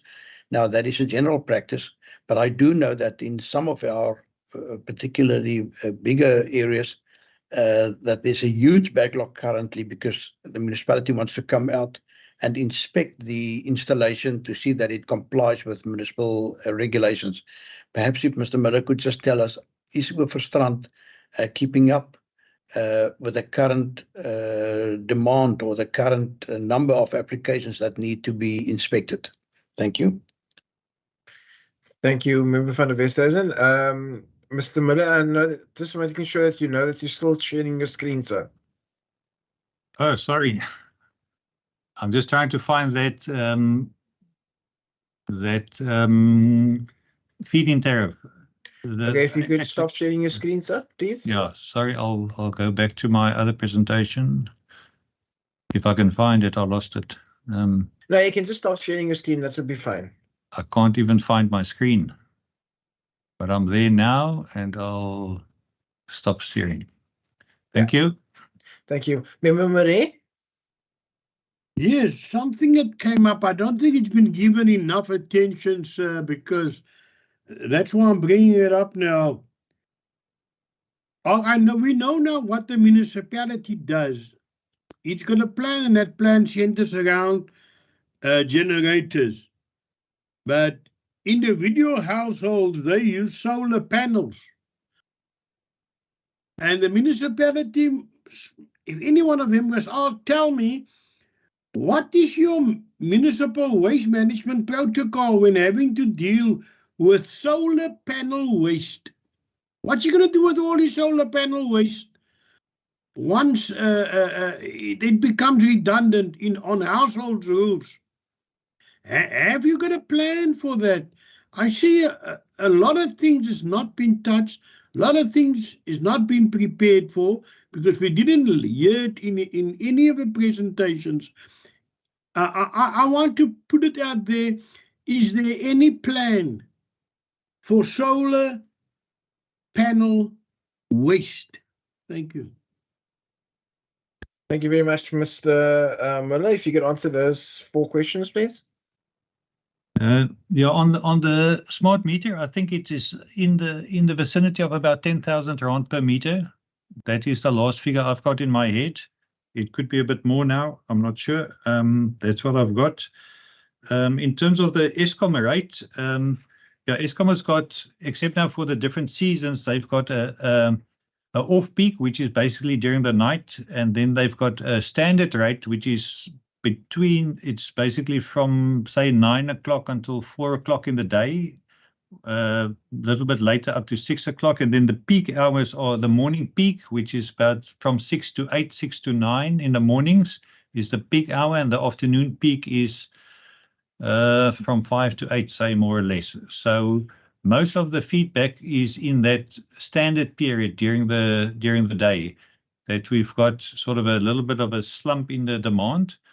But as I said, the feedback that we get is very small quantities, so it's not an issue for us. So the comparable Eskom rate would then be the standard rate on the time of use rates. I think that was that.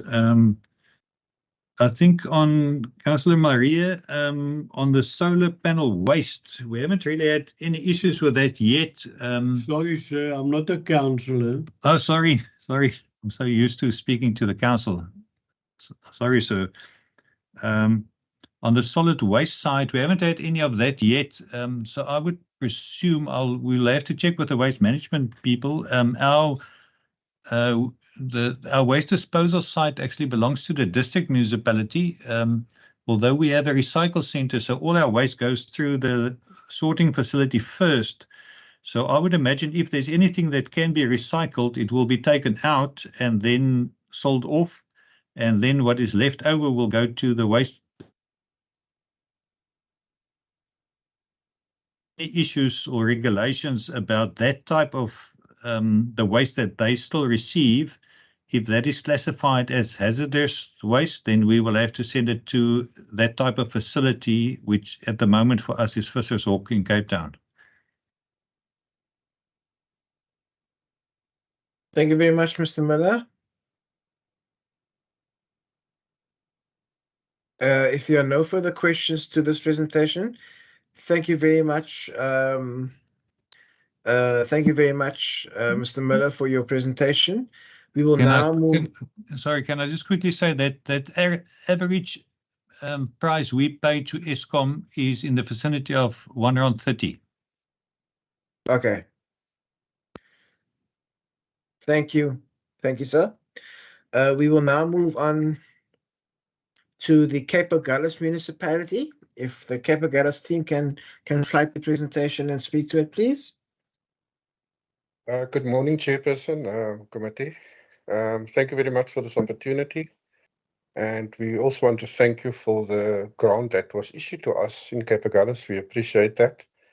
I will immediately give over to our capable manager, electrical manager, Mr. Stephen Cooper, to escalate the presentation. Thank you.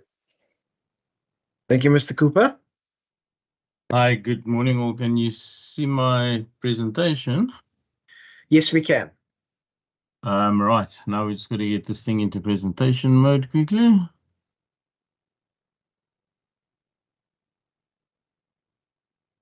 don't know why my screen is so difficult today. Okay, and you can see the whole screen, eh? Everything's fine. It's not too small.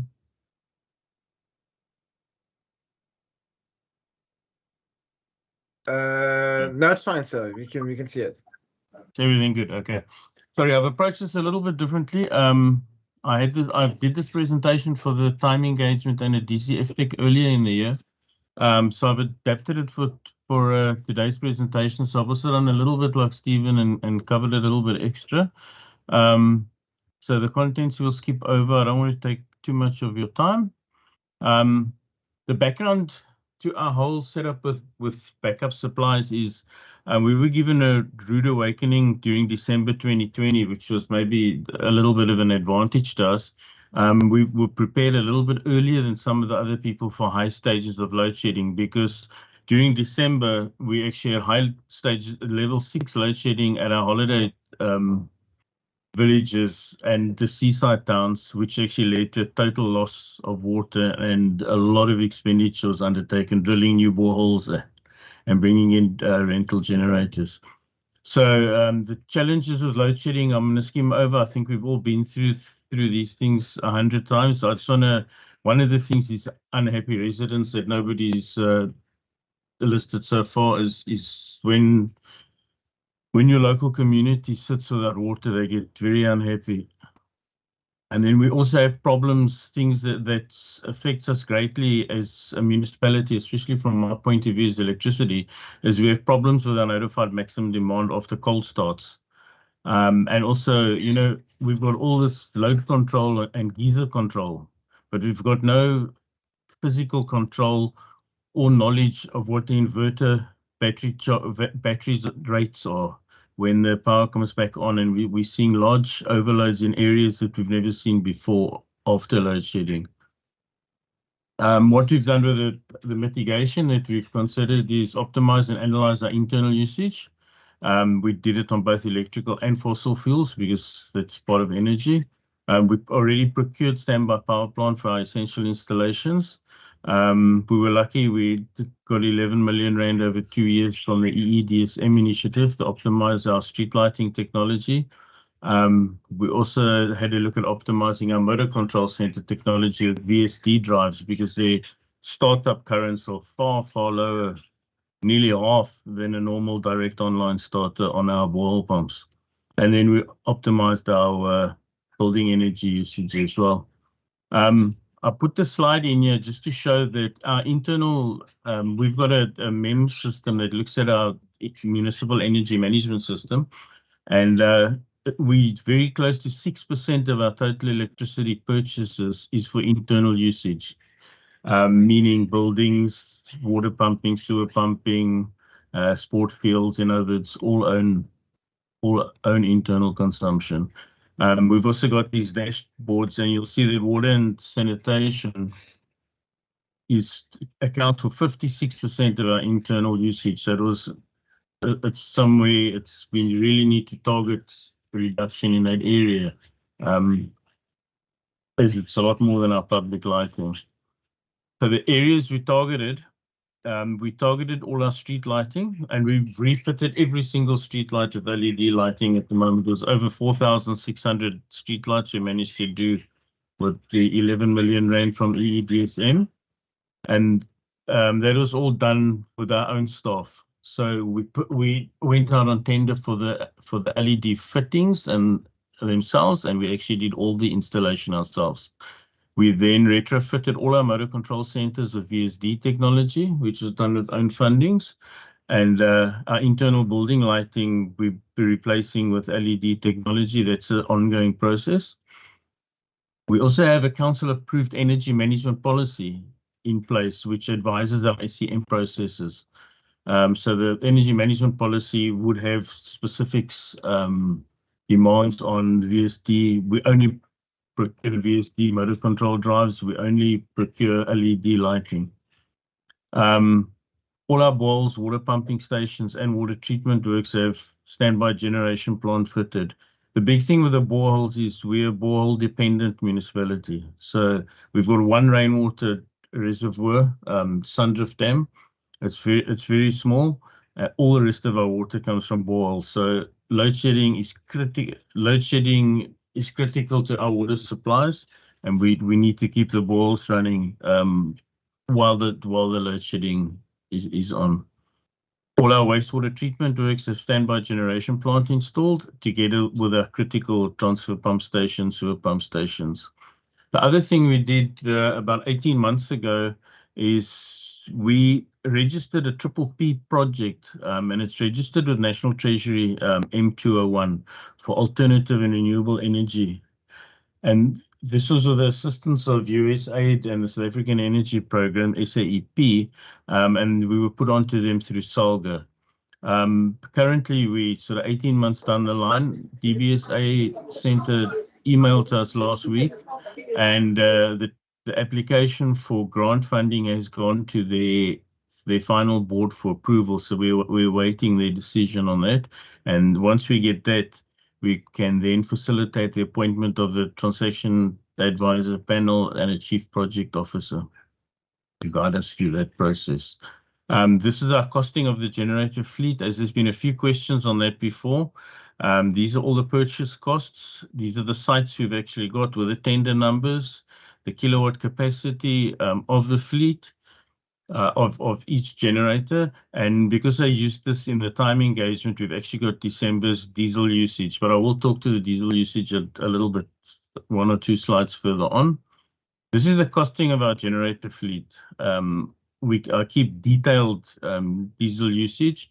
We've purchased ourselves a 1,000 litre diesel Bowser. I've got drivers that have been trained on hazardous goods transport, and we refuel our own generators with own staff. And this was the costing at that time per day for the complete fleet, including the rental generators that were listed in the previous slide. at the various stages. And you'll see at the bottom over 2 years, I've got information over 2 years on all the generators now, and we currently run at 135 litres per hour. And obviously that costing changes with the price of diesel. If diesel is going to go up at the end of the month, the way they say, obviously the rand value of that 135 litres per hour will then increase once again. We do have an agreement in place with Move, which is a big diesel depot in town, so that we know that we've got a constant supply of diesel should there be any issues later on with anything in the country with shortages of diesel. We have an agreement with them. Then the way forward, another 3 million was allocated in the adjustment budget last year to procure generators. Then you'll see the underlined italics is the municipality received 350,000 rand from local government as a contribution towards one of the generators, and this project has been completed and closed out of the province. So in the emergency grants that were issued from province, we only received 350,000 rand. We did send the application in for the 3 million, but obviously I don't know what happened with the whole issue, but the generators have been purchased. They're on site. We've also done multiple business plans to DMRE under ESDM. So every site that is a generator, we've actually submitted a business plan for own generation, solar and battery, because obviously generators are not sustainable going forward. And obviously the current expenditure on fuel is unsustainable. It places us at risk of financial sustainability. We're spending 5 million rand a year on diesel running essential plant. And we've got the reduced revenue due to the load shedding, which is affecting our budget bottom lines.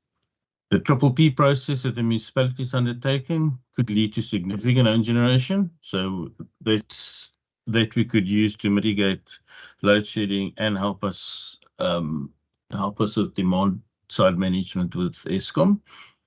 The complete retrofit on all motor centres, as far as I know, since that is all finished at the moment. There might be 1 or 2 outstanding on the very, very old boils. We are also participating in the online SCCG application platform that was developed through Sustainable Energy Africa. It eases the red tape issues surrounding installation approval and generation final approval with compliance to NRS. And the reason for that is the applicant, the installer, actually fills it in online. And as soon as he gets the item and he puts a inverter type name, it'll stop him if it's not approved. So it helps you a lot to make sure that everything that's applied for is actually compliant with regulation. And then the 11 million I've already mentioned. And then the municipality is also participating actively in the province's containerized solar PV battery storage system. We've given a few presentations on that. The energy team were out on site to come have a look, and I don't know what the end result on that is, but they are still busy with that process. And then on the conclusion we've got here is that we mitigated all our load shedding with the installation of generators, and I understand generators are not sustainable and they also have a lifespan, and they will get to a stage where we will need to replace, or before they get to that stage that we put renewables in. The tariff studies of the municipalities that we're seeing need to be advised by comprehensive cost of sales studies, and we're all concentrating on cost of sales studies in electricity, but nobody's pushing hard for cost of sales in water supply, sewer supply, and solid waste, because that's where we're using the generator costing is not actually a cost of electricity supply, it's a cost of water supply, and it should be covered in the tariffs for water and sewer. And then also the acceleration of renewable and alternative generation is essential to address load shedding in the future that we need, and we need the correct energy mix. Energy management is vital to financial sustainability. We've proved that, and I agree with what Stephen said earlier. We're also looking at around 800 gigawatt hours, 900 gigawatt hours a year saving just on streetlights alone. The other huge bonus that comes from fitting VSDs is instead of having the massive startup currents on your motor centers, is you can actually downsize the generator for the same size pump. So you're actually saving on the capital cost of the generator, and you're saving on the running costs on the generators. And that comes out clearly in the statistics that we're keeping. Internal consumption, we need to manage. We need to be able to sell our electricity and not use it all ourselves.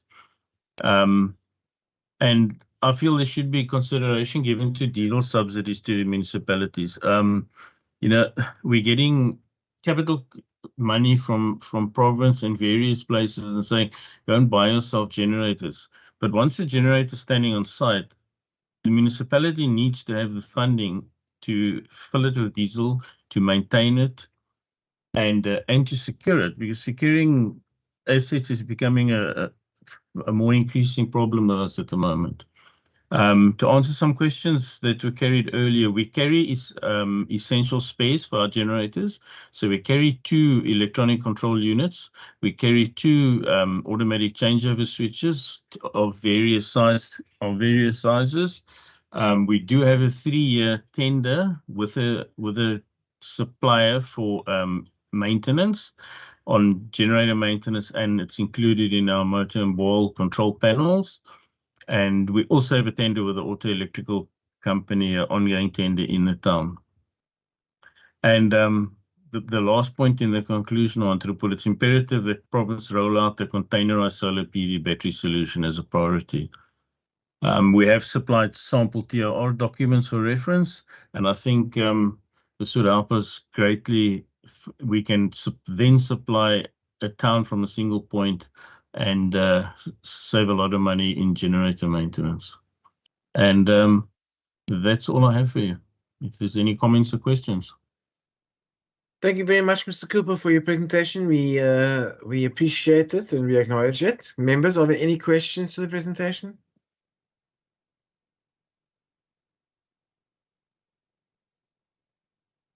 I see Member America, Member Marais. All right, Member America. Good. Once again, good morning, Chair. Chairperson, my question relates to the loan, potential loan application to the DBSA. Can Mr. Cooper just, give us more context about the application of that particular loan, should it be granted? And secondly, mention is being made of the costs of a transaction advisor. I'd like to know, because in past presentations, it has come to light that the cost of engaging a transaction advisor with regard to these kind of loan applications are quite prohibitive. And what process have they undertaken to identify this particular transaction advisor that they have, or they will potentially engage, and what would be the potential cost, and whether those costs are inclusive of the loan that will be sort of procured from the DBSA. Thank you, Chair. Thank you, Member America. Member Marais. Thank you, Chairperson. Yes, I would like to ask the gentleman, I heard he said that they have so many street lights and they need a lot of street lights, means a lot of consumers, a lot of townships are big. So I want to ask the following. Is there an awareness drive amongst consumers to reduce energy waste? And what is the estimated energy waste forecast? Because people waste energy. The geysers are on the right throughout the night and lights are on throughout the night, outside and inside lights, and swimming pools are on, switched on the whole day. Is there an awareness drive to make people aware that they must save electricity? My second question is, we are a drought-stricken province. The Western Cape, over many years, has been drought-stricken. So we've got to protect our bore water. We need a water protocol. How are we going to do that? Because we live in a drought-strict province. Is there oversight over our groundwater as a natural domestic resource? Is there oversight? Do we regularly check up on it? Do we have systems in place to make sure that we protect our underground water as a natural resource? And do we have an awareness drive amongst consumers to save electricity? Thank you. Thank you, Member Marie. Member van der Westerhuizen. Thank you, Chair, and thank you for the presentation. I find it highly interesting, and it's interesting how every municipality's challenges differ. My first question is regarding load shedding and borehole pumps. It is my impression that it's a good management practice to, from time to time, let the borehole, can I call it, rest, and not to pump 24/7 from that. Yet now we've heard that, obviously during load shedding, if you don't have backup power, that a submersible pump is unable to run. And does that mean that in general you are utilizing your boreholes, let's say 24 hours per day, or what on average would be your pumping times? I just want to see, the effect of load shedding into that. The other interesting thing is that Mr. Cooper referred to tariffs and the spread of the additional costs, and he made the quite valid point, I think, is that the higher cost of electricity should not only be contributed to his budget or the budget of the electrical department, but that the provision of sewerage, or cleaning of sewerage, the provision of drinking water, etc., that all those services costs are actually increased, and that therefore compiling your budget of the municipality, that it should be reflected in the cost of those services. But there's another aspect. When we had a day zero some 5-6 years ago, one of the measures introduced to ensure that people use water sparingly was a very high tariff on excessive water consumption. So my question is, to what extent is your municipality also making use of a sliding scale for electricity sales to encourage consumers, to use electricity sparingly? But then also, I realize with many holiday homes in your municipal area that there may be months on end where people do not use electricity, where the municipality is not generating income from that electricity, and yet you have to maintain the network or the grid in those areas, and that you have to recover the cost of maintaining that network in a good order. So perhaps if you could just help us understand, to what extent do you use your tariffs to also make consumers aware that electricity has become an extremely scarce resource in our country? And then lastly, perhaps if you could just give us an indication of where your responsibility starts and where that of Eskom ends. Do you have large areas within your municipality that are still being supplied directly by Eskom, and does some of that include some of the holiday towns? Thank you, Chair. Thank you very much, Mr. Cooper. If you could answer those questions, please. Yeah, good day, Chair. Eben Phillips here, Municipal Manager. I think I will cover some of the other aspects and allow Steve Cooper to focus more on the more technical electricity and energy matters that has been raised by members. And I will start, for instance, with the the awareness drives from the municipality side. And I won't say fortunately, unfortunately, we were forced in a situation where we quickly understood that we would not be able to address this energy crisis alone if we do not or did not solicit the support and the cooperation from the general public.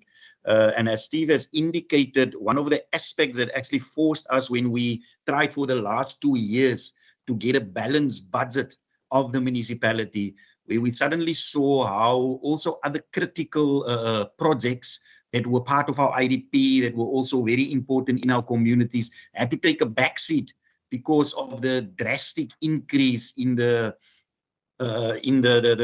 operational and also capital cost to just secure energy, which would have enabled the municipality to deliver basic services to our communities. And that is why also where communities also understood how they could play a very vital role if they would decrease their energy consumption. Also, we had engagements with businesses which also understood how they would their ability to do business were also impacted by the whole load shedding crisis that we are currently facing. So therefore, the municipality embarked out of the office of our executive mayor on a very extensive educational and awareness drives amongst our communities to make sure that to let them also understand what the impact is on them, their livelihoods, and also the ability of the municipality to render services in a sustainable manner. So that was the one aspect.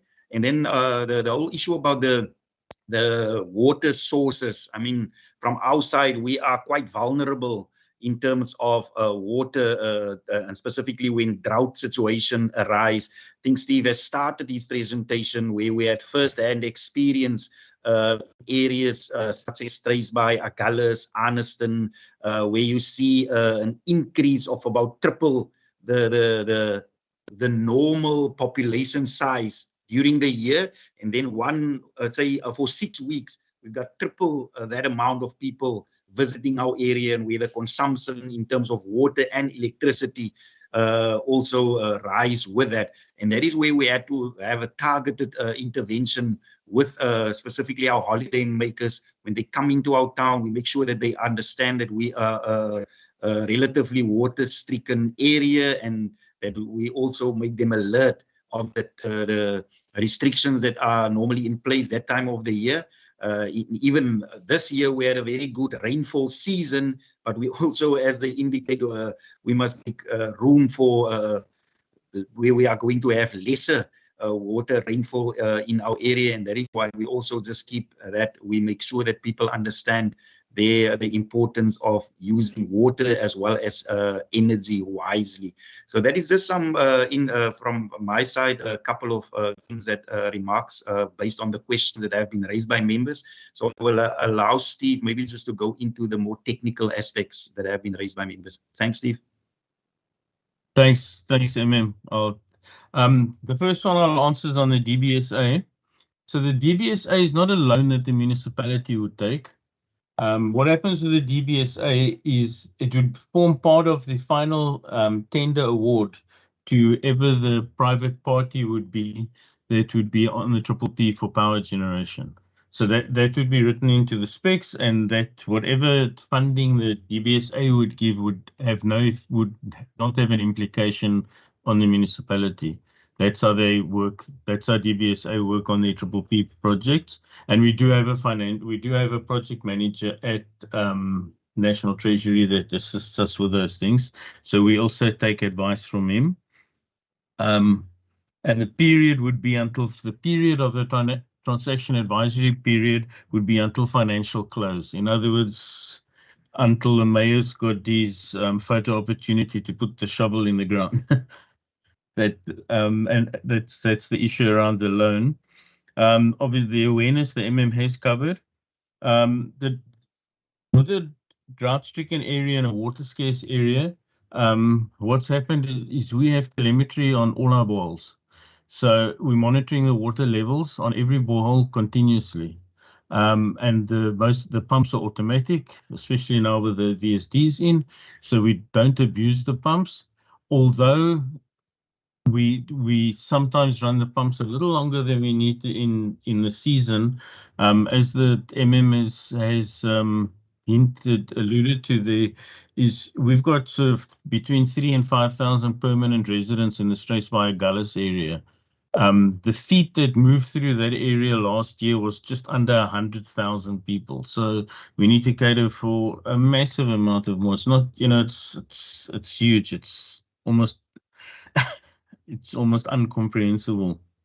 So we do look at the droughts. We do look at that. So we obviously don't overpump our boils. We're monitoring the water depths all the time, and the volumes that are pumped out of the boils all the time. And we're looking at that also to look at our water losses, so we know what's coming out of the boils, what's going into the reservoirs, what's going out the reservoirs. The issue is historically the area didn't have much water storage, but that we've rectified, and we're building another reservoir this financial year as well. So those are the recovers on that. The cost of tails, the tariffs are still in place for the water, so we do have sliding tariffs in place for the water. As the MMs also alluded to, that is there. The addressing the network that we need to maintain while there's no residents is we still on a 4-block inclining IBT scale. So we have 4 blocks, electricity blocks of usage at various tariffs. So when the guys come in December and they use a lot of electricity, we're getting the revenue back for that as well. And also any of the houses any house over 20 amps has a network capacity charge. So if you're sitting with a 60 amp 3-phase holiday house there all year, he's paying a capacity charge, which is equal to our cost of sales of maintaining the network for him. And the response with the areas of the difference between the municipality and Eskom, we don't strictly have any holiday towns that are supplied solely by Eskom. There's a piece of Arniston that is supplied by Eskom. There's a small piece of Strathspire that's supplied by Eskom, and then we've got 2 farming communities of Protem and Klipdale. The rest of the supply is all municipalities, so it makes it a lot easier for us.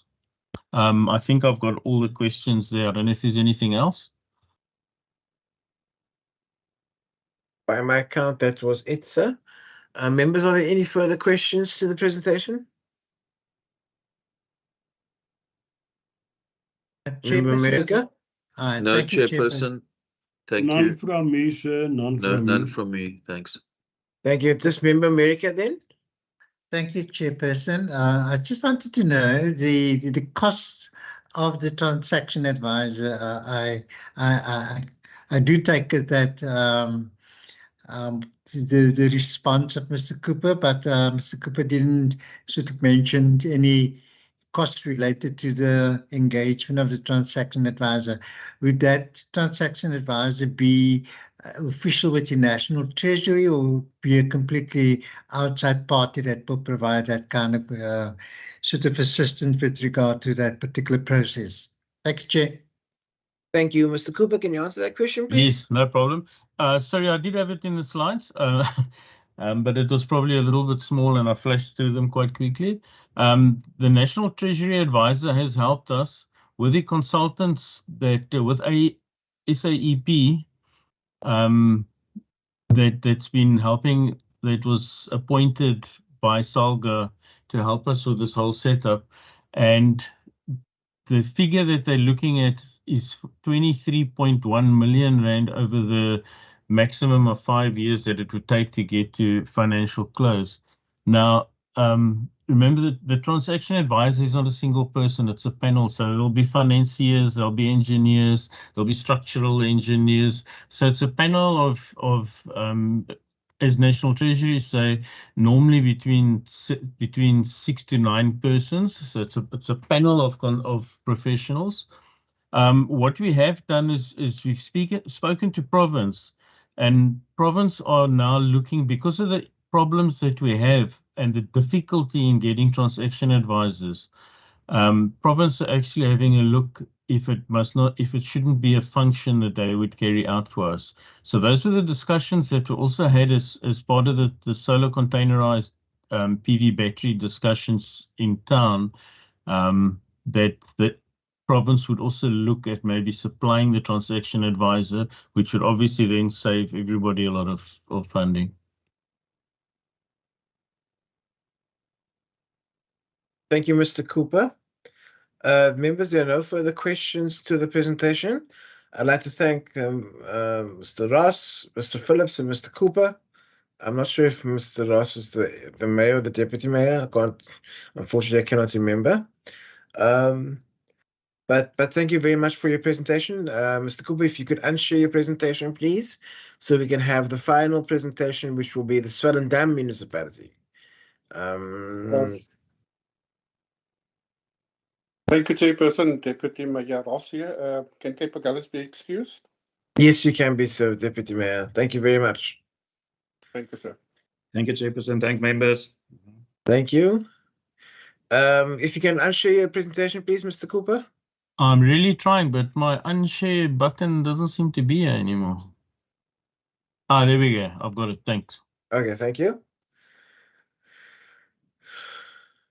Just waiting for it to be. Thank you very much. Members, just as a sideline, we got apologies from member Maseko and member America, just for the record. If Ms. Kluter can record that, please. The Swellendam municipality, if your team can write your presentation and speak to it, please. Good morning, Chairperson. It's Willem Trenecht here from Swellendam municipality. I would just like... Chairperson, sorry, before you proceed now, I heard you recorded my apology. I never submitted an apology. No. Member Maseko and member Maseko and member Christian. Sorry. Okay, I apologize. all good. No, member Christians, I apologize. Sorry, Mr. Trenecht, you may continue. First of all, just to start off, before I go to the presentation, I would just like to give my apologies for my mayor and my municipal manager. They are unfortunately handling a protest march this morning following our violent riots of 2 weeks ago, where they burned down our municipal building. So they will join us if they can, but I've just had feedback that they are still tied up with the crowds at the building. So I will continue with the presentation on their behalf. This was a short notice stand-in, so I will do my best. I'm not sure if the presentation that I was handed is the exactly correct one. It's more focused on the municipality's renewable energy strategy rather. But if I can maybe, and it's maybe not included in the presentation in detail, but I will run through just our status update on the emergency load shedding relief grants. So let me just, before I start off with the presentation, go into some brief details on that. Swellendam municipality received an allocation of 1.36 million rand for the purchasing of standby generators. We did carry out a needs analysis earlier in the year after we had a 48-hour outage from Eskom due to a transformer breakdown in the Eskom substation, followed where we purchased 3 generators according to our needs analysis at that time already. When we received the relief grant, we basically could just go down on the list to procure the next most needed generators. We went out to tender, and for the budget and combined with the needs, we then awarded the tender for the purchasing of a 30, a 50, and 2 80 kVA trailer mounted generators to be installed at a waterworks and one of the sewer pump stations. And the idea then with the 2 80 kVA generators was to use them as roaming generators between the infrastructure points that was not that critical. We have maintenance contracts in place already for our generators, and just giving feedback, or rather addressing the spares question that I had came up quite a lot. One of our objective criteria in the tender was spares availability. So all the tenderers needed to confirm spares availability of the generators and also in the Western Cape, so that we can make sure that our maintenance contractor can maintain the generators and handle breakdowns. The 30 and the 50 kVA generators were delivered at the end of June, and we then requested a rollover for the unspent amount for the two 80 kVA generators. They've also been delivered, and they are just finalizing the installation of that. All current generators are within fenced perimeters with alarm systems that notify us when there's any intruders or problems. I'm not going to go into things like diesel usage, and that, as it greatly varies with the load shedding levels. But we do have current diesel supply contracts with various suppliers in Swellendam to make sure that we always have a diesel supply. So that's on the load shedding relief grant. I will now share my presentation on the renewable energy strategy of the municipality, focusing on other energy crises. And let me just get the screen shared.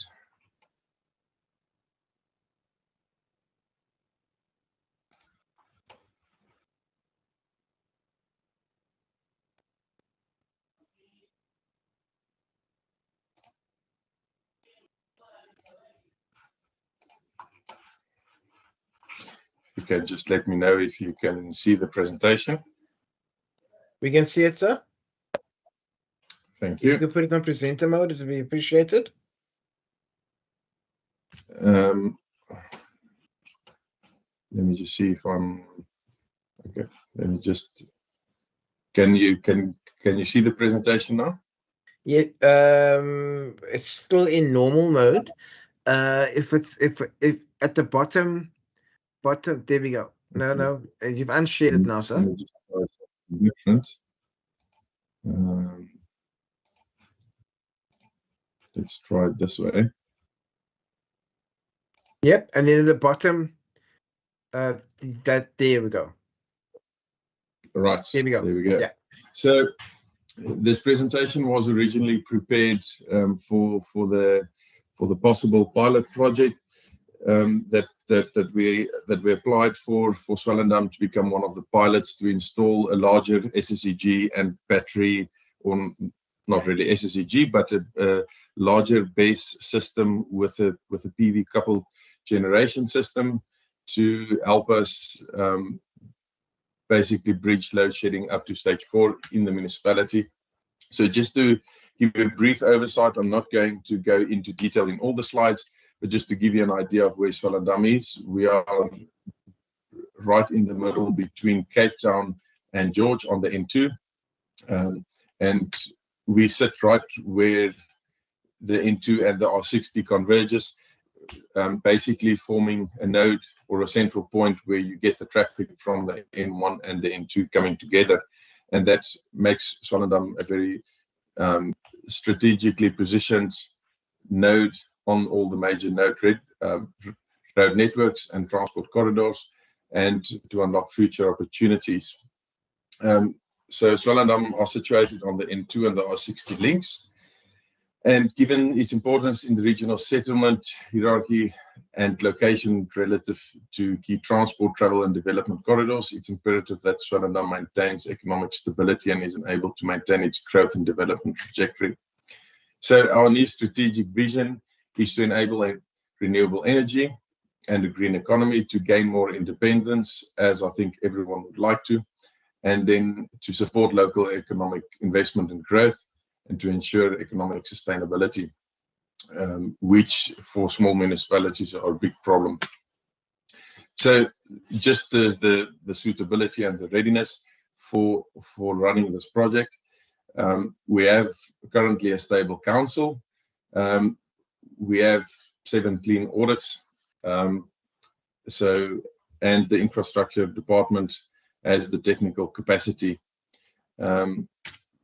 So the grid information, we are currently sitting with a 10.5 MVA connection from Eskom, and we have just started to see that our peaks are surpassing our NMD, and we are currently, because of load shedding, going into penalties on that. So the problem is that we are sitting in a constrained part of the network. We have a new housing development for which we will need an additional 3 MVA. We have applied for that from Eskom, and but unfortunately, because of the network constraint, it comes at a cost.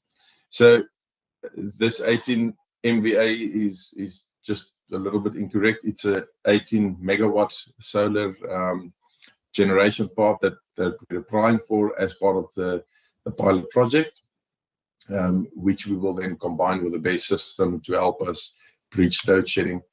So the key, or the first prize to start off with would be to cover the CBD and the industrial areas with about a peak demand of 2.5 and 4 MVA respectively.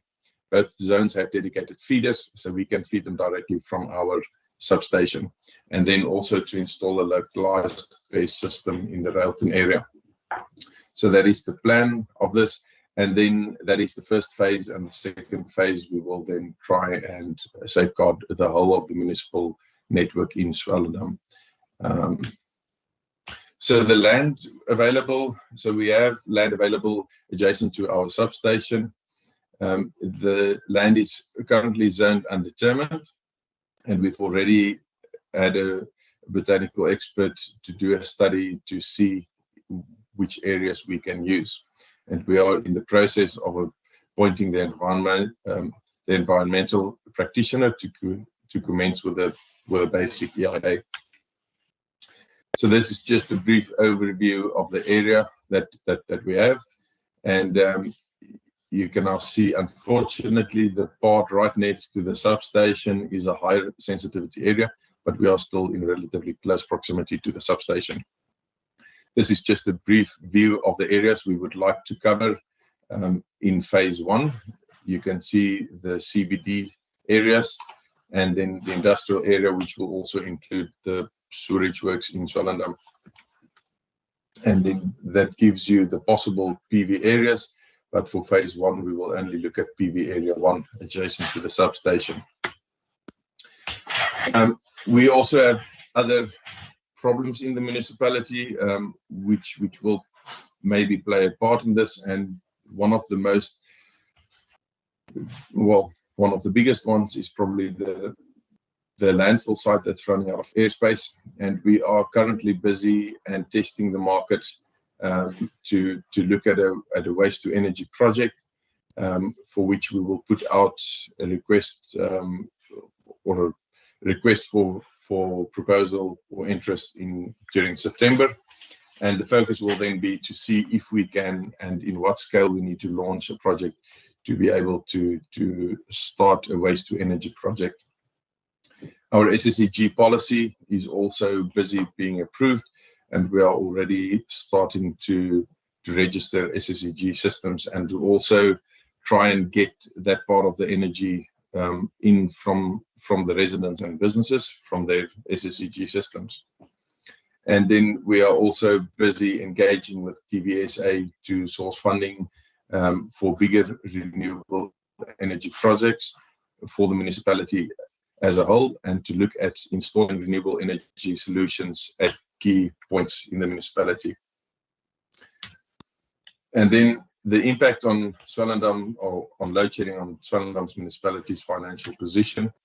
So you can see that electricity is by far our biggest revenue source, followed by property rates and other services.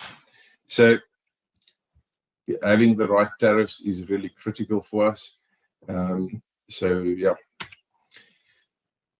In terms of the electricity breakdown, you can see that industrial areas or the industries contributes about 42% of the usage, with commercial another 11% and residential 42%. Since September, or since 2022, electricity sales have reduced. And unfortunately, with raised levels of load shedding, the times in which you can sell electricity goes down quite a lot, and your fixed fees to Eskom still stays the same. So that poses quite a threat to the municipality. I'm not going to go through all of this. I've covered some of this. And then I think one of the other big problems with the cost of supply study comes in is probably the fact that NERSA, the approved tariff hikes that they allow Eskom, which is larger than what they allow for the municipalities, for me is a critical flaw in the system. It does put an emphasis on the necessary or the need to submit proper cost of supply studies. But even as we are now seeing with the riots that we had the last 2 weeks and the protests again today, which a lot is going about free electricity units and electricity tariff increases, this is a very delicate situation, and it's a difficult situation that the municipalities sits in, because even if they do supply a cost of supply study to NERSA and they can justify a 17, 18, 19% increase, it really poses a threat to the municipality if you start seeing violent protests and marches from residents simply not willing to pay that. But I'm pretty sure that's no unique crisis to Swellendam. I think most of the municipalities will sit with that problem. So for the 2023-24 annual budget, we have also increased our property taxes to help with the electricity revenue loss. But in the end, it still contributes to your taxes going up, which is a problem for the residents. So our payment rates are relatively high, so we are not too worried about that. But we did see a decline in the last few months. Okay, so the economic and employment impact by including Swellendam in the Western Cape Government Energy Resilience Program. So we are busy with a few initiatives, and there's also some other projects coming off. I'm just going to run through this quick. The investment in infrastructure. So this is now our other crisis, is that there's no available capacity left on the Eskom network, and they are only planning the upgrades to be finalized and completed by 2028. And this first point speaks now to the additional capacity on NMD that we require for our new housing developments, which we now need to pay 16 million rand for a 3 MVA capacity upgrade or NMD enlargement. And this is only for the RDP housing scheme that we are busy building now. Another very volatile situation now is with the informal settlement, for which we don't have electricity. And the problem with that is that Eskom cannot supply us with more than this 3 MVA that we are applying for now. Even if we pay another 16 million, there is not another 3 MVA available. So we would need to look at alternatives to create that let's call it virtual NMD, or the capacity that we need to supply ourselves. And we would need to look at base systems and other creative ways to supply our residents of electricity, and then also to safeguard the municipality against unrest of the informal settlements that's not getting the same services as the rest of the town. So we are also looking at establishing a school of skills in Swellendam. And then Swellendam has quite a large agricultural production sector, with soil and SSK being located in our industrial area. So it is really important for us to make sure that we can supply them with their energy needs. The hospitality sector is also well established in Swellendam. I'm not going to go into too much details, but just looking at this bottom point, which is to me quite important, and it's probably debatable of how soon that will be needed and the tempo of which this will be taken up in South Africa. But is the establishment of a charging network for electrical vehicles, which will start coming to South Africa, which we will need to look at. And then the weighbridge, we have a provincial weighbridge here as well, which is also important to keep going. So the Provincial Dam project, I'm not going to go too deep into this because it's not strictly energy related, but there is a project busy where they are looking at raising the wall of the Provincial Dam to increase the agricultural output of Provincial and the irrigated land there. So that will just put more pressure on the industries and the agricultural industries in the area.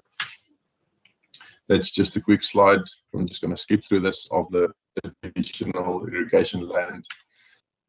And Swellendam basically are sitting with a problem currently with service delivery. Up until stage 4, we can manage, but from stage 6, it really puts quite a strain on our workforce and the infrastructure.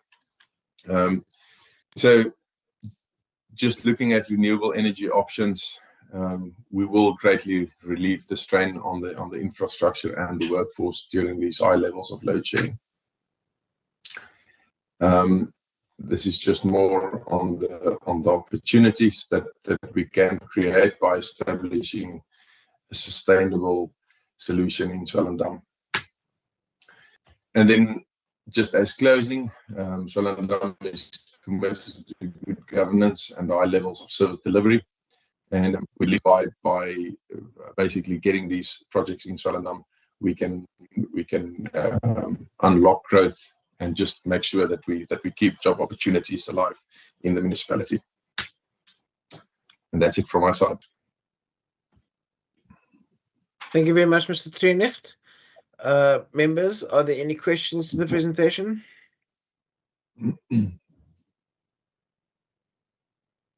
Members Marie and Member van der Westhuizen.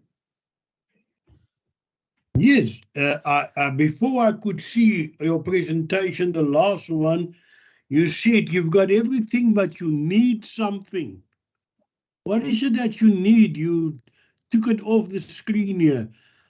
We are more interested to know what your problems are and how we as a government can help you or act as intermediary to help you resolve your problems there, because you represent a very, very important area.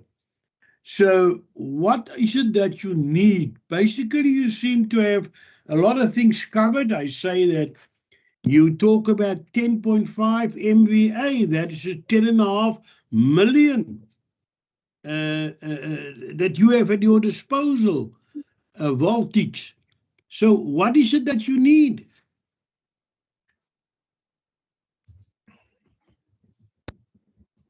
Thank you, Member van der Westhuizen. Thank you, Chair, and thank you to Mr. Trenecht for his presentation.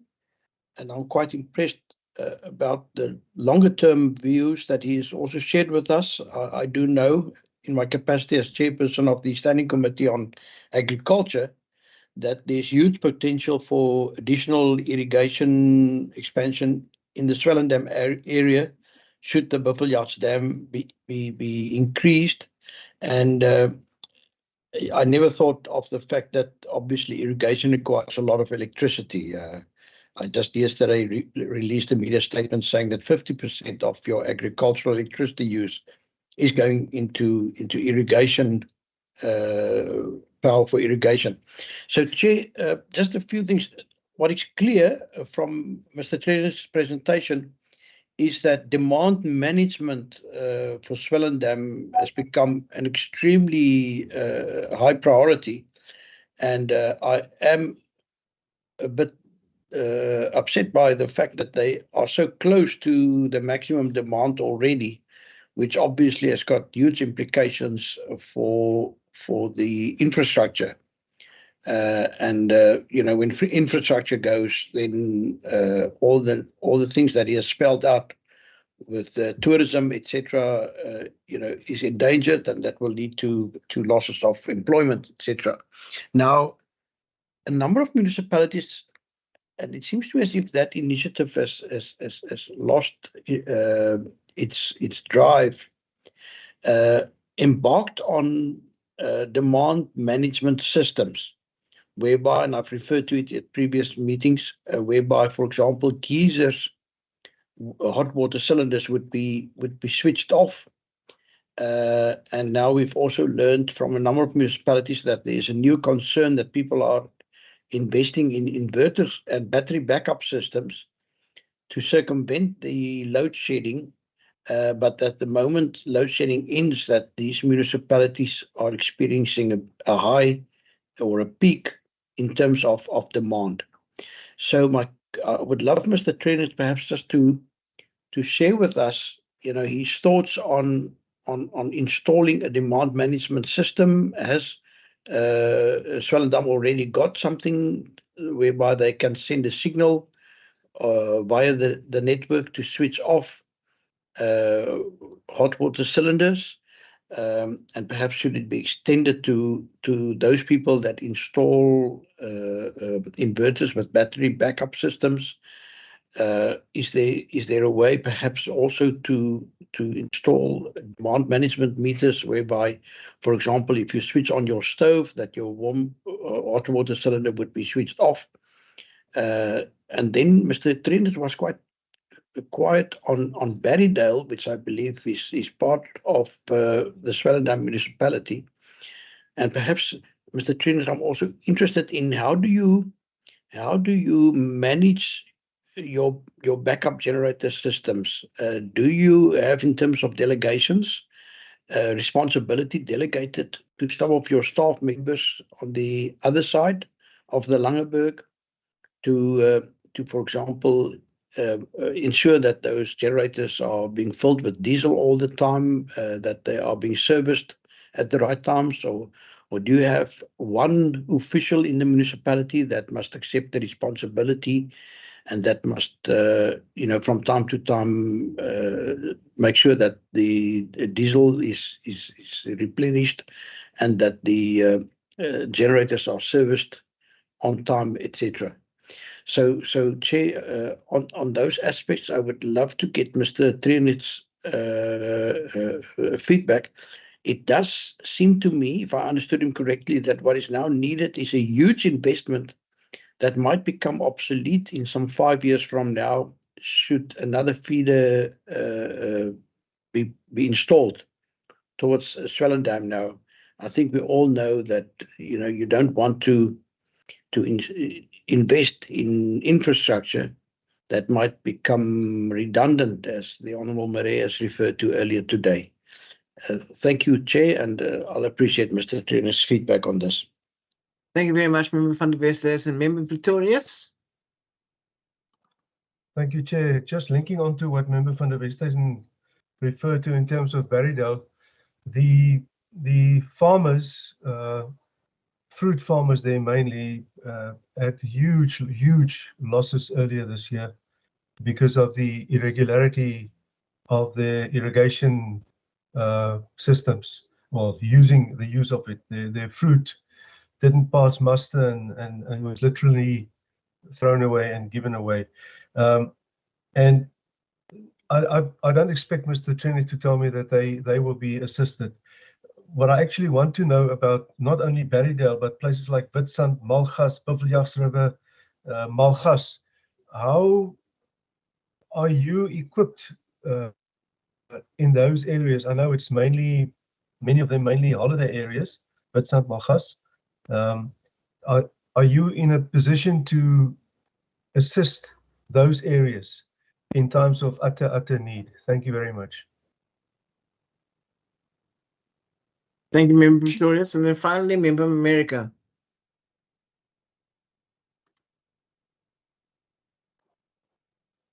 Member America? Sorry, thank you, Chairperson. Chairperson, that basin, the Swellendam basin, is a large exporter of agricultural products. And we also have the Breedereefie traversing through that particular sort of geographical area. Have the municipality ever considered possibly looking at hydro capacity of generation that could augment the supply of electricity to the particular region? Thank you. Thank you, Member America. Mr. Trienig, you want to answer those questions, please?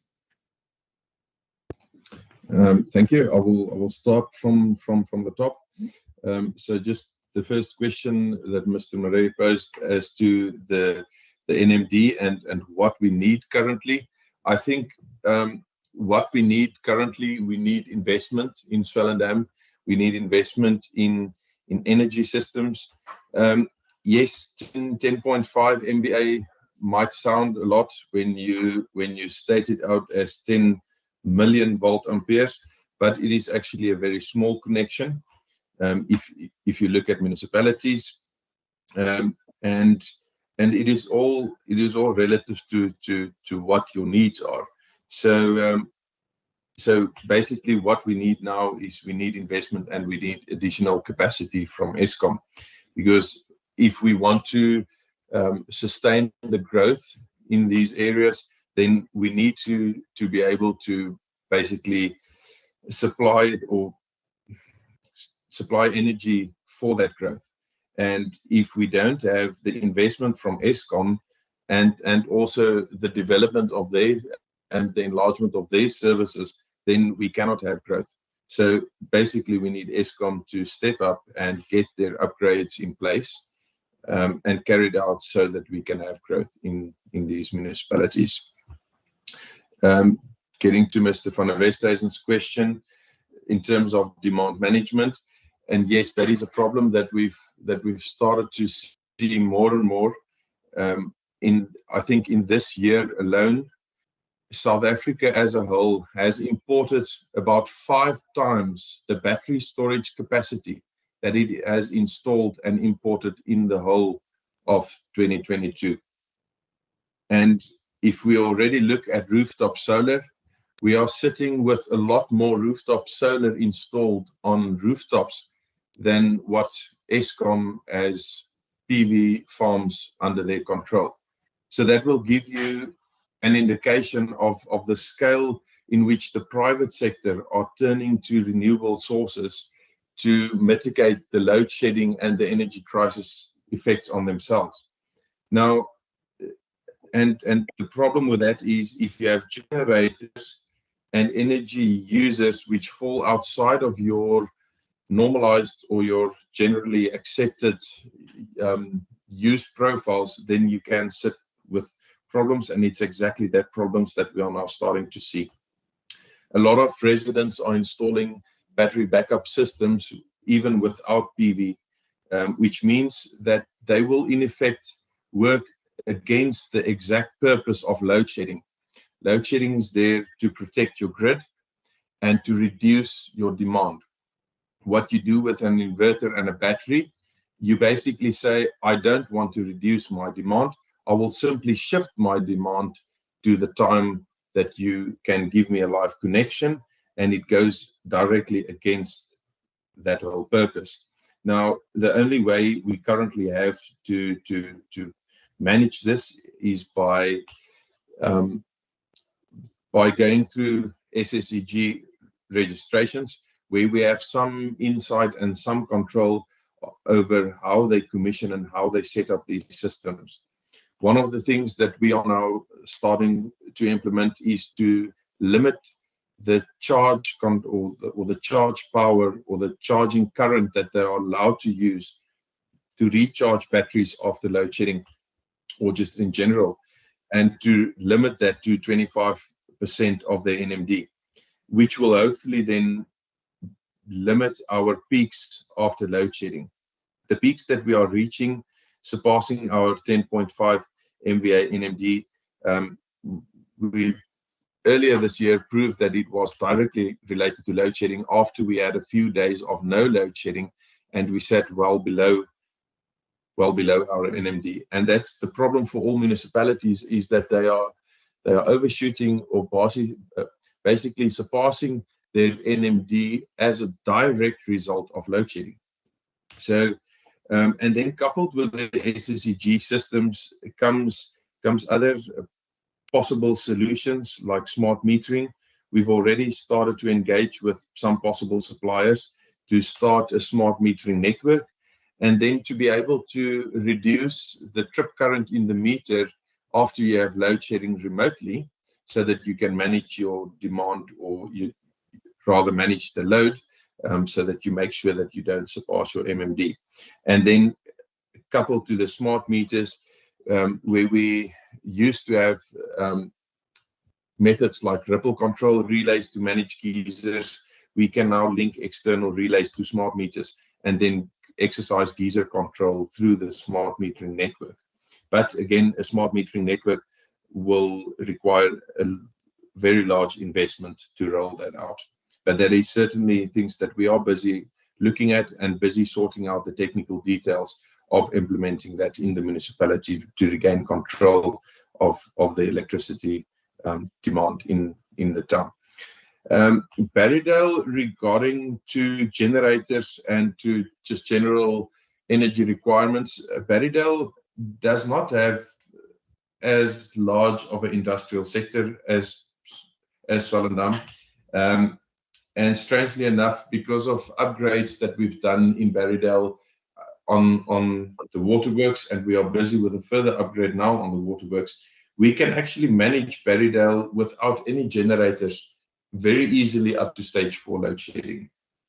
Only in stage 6 load shedding, we do sometimes need a roaming generator there to help out, but it is very manageable at this stage. Then just getting to the management of the generators. In Swellendam, we have dedicated staff that will fill the generators with diesel, and the maintenance of the generators is a fleet function. So we have a fleet manager with his superintendents and teams that will look after the or the maintenance of the generators with the various service providers to make sure that they are all running. I hope I answered. Oh, and then the other question that came up was maybe regarding a large capital investment in something like a base system to help us, let's say, virtually increase our NMD, and whether, if Eskom sorts out their load shedding problems, if that will be a redundant piece of infrastructure. I don't believe Eskom will sort out their problems in a way that energy infrastructure will become redundant, even if we don't have load shedding anymore. Base systems with the price of electricity now can be used to offset peak demand for off-peak usage, so that you discharge your base system in the peak time, and then you avoid a very high tariff to Eskom of upwards of 4 Rand, 5 Rand per kilowatt hour, and you can offset that with off-peak electricity of below R1 per kilowatt hour. So the system will even make financially sense if you can just use it for load shifting and peak shifting.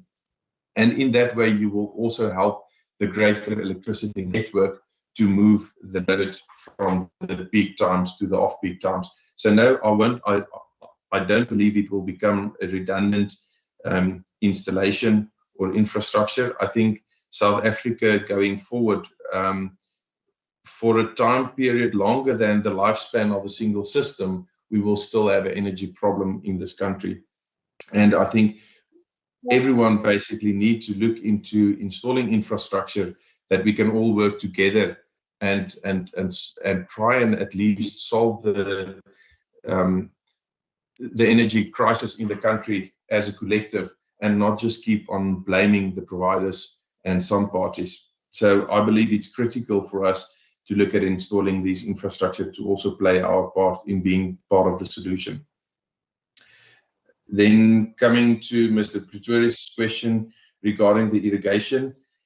And yes, that is also a problem. If we do increase the Buffelsbaai Dam and we unlock that amount of irrigation land, we will need electricity to irrigate, and we will need Eskom to upgrade their network to provide the capacity for those farmers. Luckily, if we are looking simply at timeframes, if we look at 2028, that was an initial date given by Eskom for them to upgrade some of their substations to increase the capacity from the transmission lines, then we will, or we should at least have the energy capacity available from Eskom before we will have the dam project completed. So that should not pose a threat, at least not at this stage. Getting to Malgas and Infanta, it is quite different sections of our municipality in terms of what services we provide there and your typical customer in that areas. We do not provide any electrical or water services in Malgas and Infanta. We only provide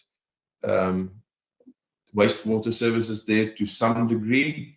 And yes, we are able to assist them in whatever situation might arise and whatever need they will have, as they are part of the municipality. So there's no lesser assistance to them because they are maybe outlying parts of the municipality. To Mr. America's question regarding hydro, the principle of hydro is that you need height, you need a height difference to make hydropower work. And to a certain degree, we do have that in the Langeberg Mountains bordering the town of Swellendam. We have already spoken to an expert in the field and discussed with him some of the possibilities, and we will in the near future go into maybe a pre-feasibility, if you want to call it that, to look at hydro options in two of the rivers that you can install weirs quite high up in the mountain, and that you might have the possibility for small hydro plants. We don't have the high difference in the Brede River to install any substantial hydro generating capacity there, but maybe in some smaller scale there could be some possibilities. Thank you, Mr. Trianecht. Members, one final round of questions if necessary.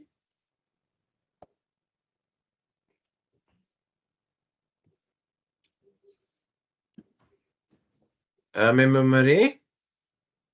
Thank you so much. A lot of questions has been answered, but it also now brought other questions to mind. I would like to know, there's a lot of players in this thing, and when there's too many players,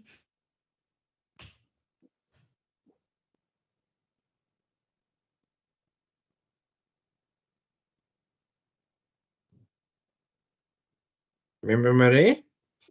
We have Eskom, then we have municipalities, and we have the provinces. There are too many players, some of them less efficient than others. I would like to know, my first question, which of these cause you the most problems? Is it regulations? Are there any regulations municipalities find that it impedes them from doing what they would like to do? Especially in regulations regarding the quality of underground water. We must protect that water, the quality of it. But does informal settlements cause seepage into the underground water table? And is there anything you can do as municipalities to prevent that from happening? Does regulations hamper you acting in that regard? And then you say you need more investment from Eskom for energy systems. But now Eskom, in upgrading their substations, is going to incur quite a lot of extra costs. And do you think that this will reflect in what municipalities will have to pay from now on? in terms of electricity supply. And then, of course, there's a third question, the last one. A person can have renewable energy, but it's not reliable at night in terms of solar energy. Less reliable at night, although you have the capacity, it's not reliable because at night you can't use it. So that also gets cancelled out by Eskom imposing load shedding at night. So Eskom followed the sun. When the sun disappears, Eskom disappears. So after you have now spent money on all these systems, do you foresee municipalities agitating to become less dependent on Eskom, or less dependent in the sense they don't need so much energy anymore from Eskom because they're going to become more and more self-efficient in terms of devolution of powers to other levels of government? Do you think you're going to reach that where you can prove to government we can do it ourselves? Leave us alone. We can generate our electricity or part of it without national interference. Thank you. Thank you, Member van der Westhuizen. Thank you, Chair. Chair, Mr. Trinet referred in his presentation to BESS, a battery energy storage system. Now, I do know that a number of years ago, Eskom made a presentation to us in the Western Cape Provincial Parliament where they indicated that they were considering quite a big battery energy storage system in the vicinity of Toos River.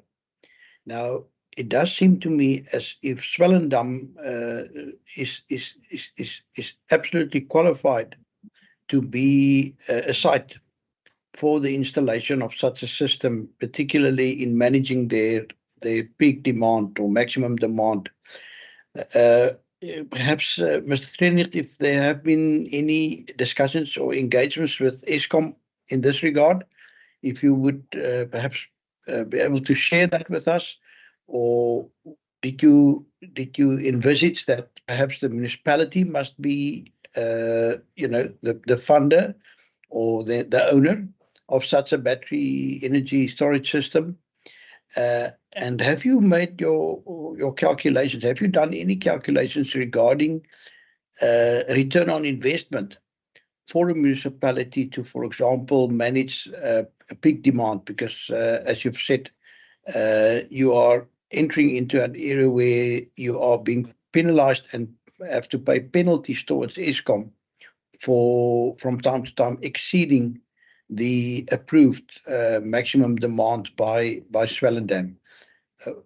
Are we already at a point where perhaps an investment now would be saving the residents of Swellendam a lot of money going forward, in the sense that perhaps even the interest on such an investment might be less than the benefits or the cost savings that would be achievable through demand management, which may include making use of a BESS.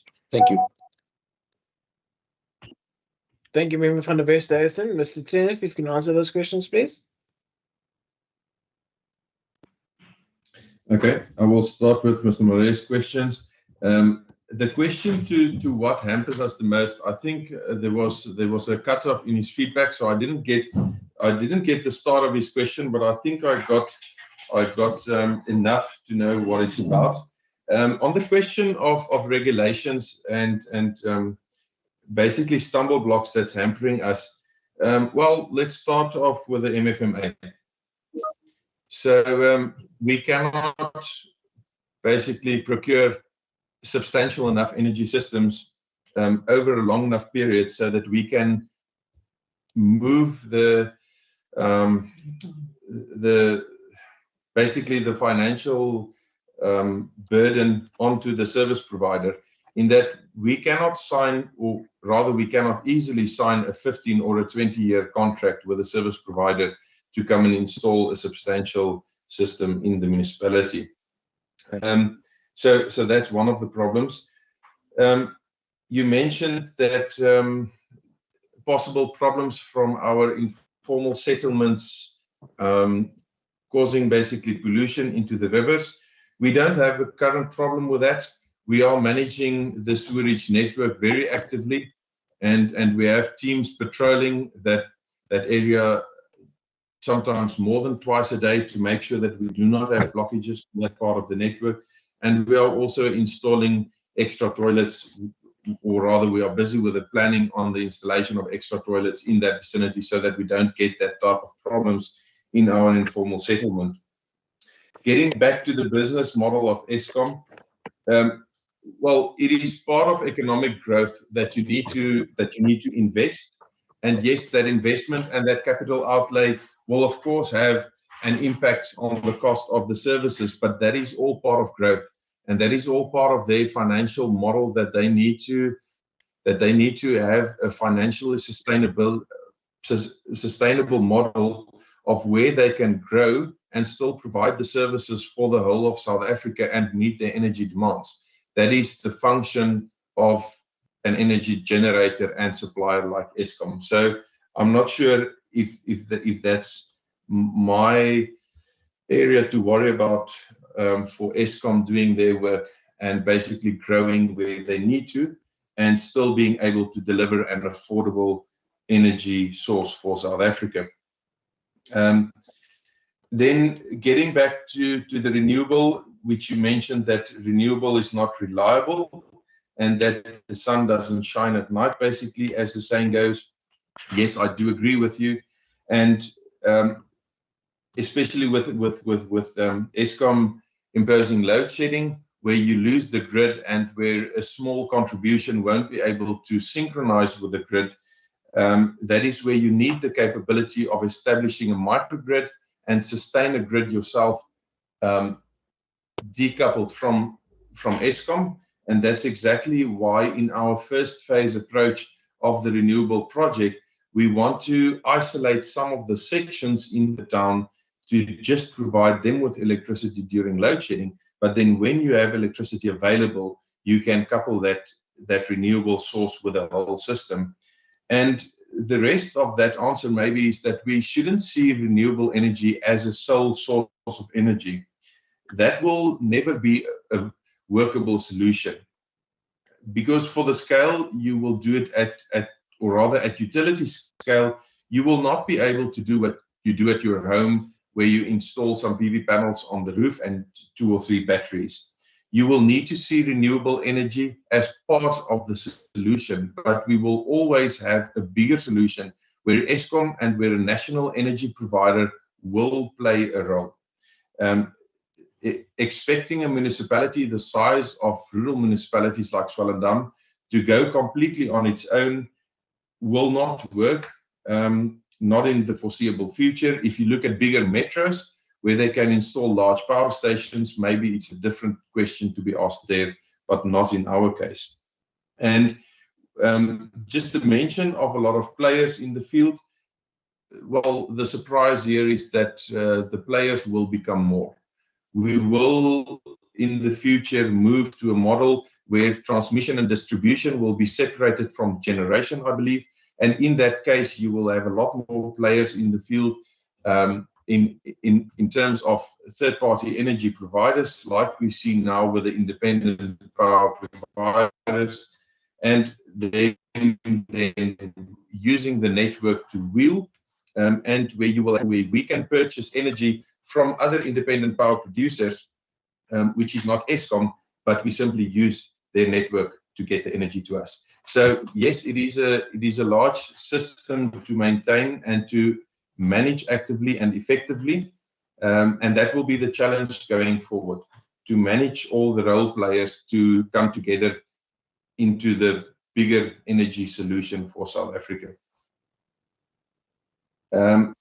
Coming back to Mr. van der Westhuizen's question on the base system, I have had a discussion with some of the Eskom officials at a conference earlier in the year, and specifically talking about the base system that they planned for the Toes River Montague area.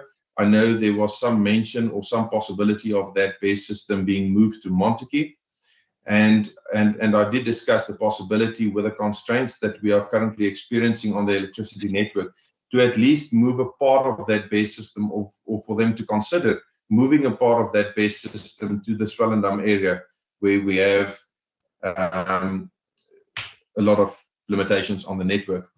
So that discussions is kind of underway, and we probably need to follow up on them and see what's going on there. But Eskom has been quiet in the last few meetings regarding the installation of that base system, but I do believe it is still on the cards.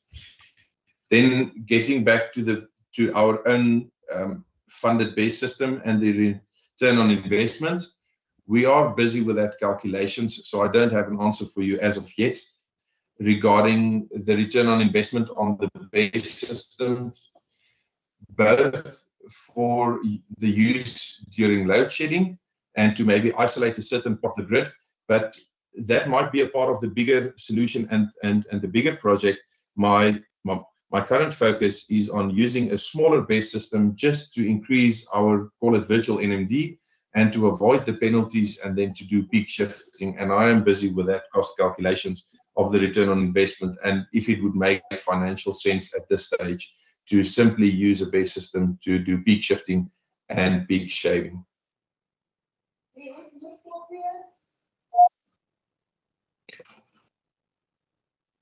Thank you, Mr. Trenecht. I think there's some background noise on there. Members, if there are no further questions on this presentation, I would like to thank Mr. Trenecht and the Swellendam Municipality for the attendance and the presentation today. That concludes all the presentations that we have for this meeting, and the guests and officials are excused from the meeting while we conduct some committee business going forward. So members and officials, you're excused from the meeting. Thank you very much. Members, if you could stay behind, please. Thank you very much. Chair, do we still have a quorum? I'm just looking. Yes, we do. Just check with Mr. Luther. Do we have a quorum still? Yes. Morning, Chairperson. Yes, we do have 8 members in the meeting. Thank you very much. I'll be going off very soon now because load shedding is hitting Durbanville. So if you don't see me, you would know the reason, sir. Thank you. Thank you very much.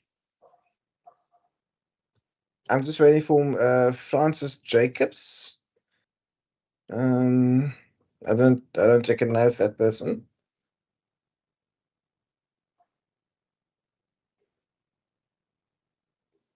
Francis Jacobs. Do you know who Francis Jacobs is, Ms. Kluti?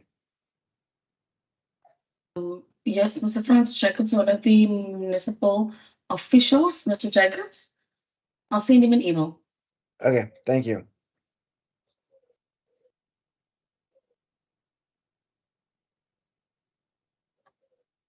Members, if you could just give him 1 minute.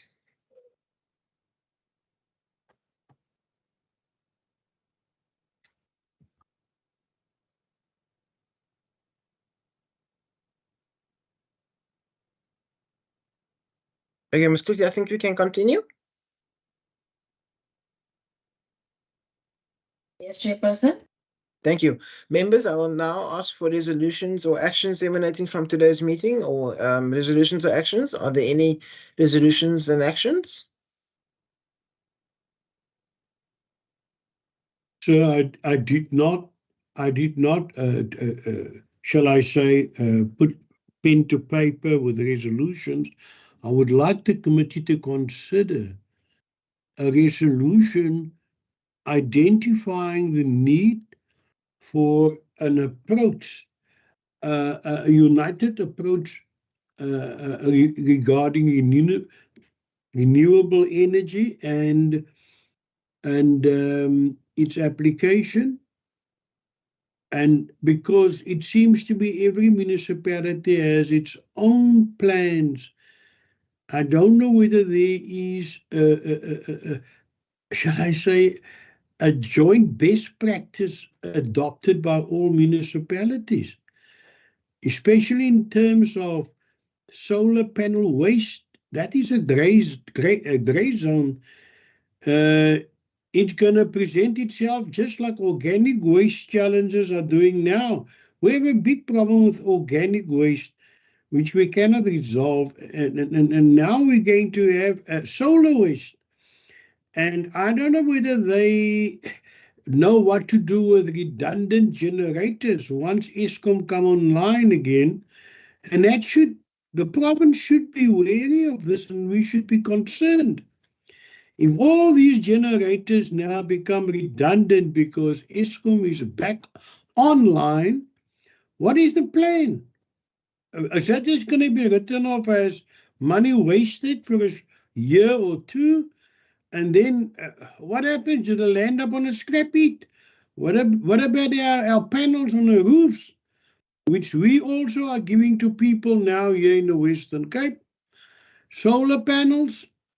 And when Eskom come online, people resort back to Eskom. And then what happens to these? Do they end up on scrap heaps, scrap yards? What is the ultimate strategy and plan? Thank you, Chair. Thank you, Member Murray. Member van der Westerhuizen.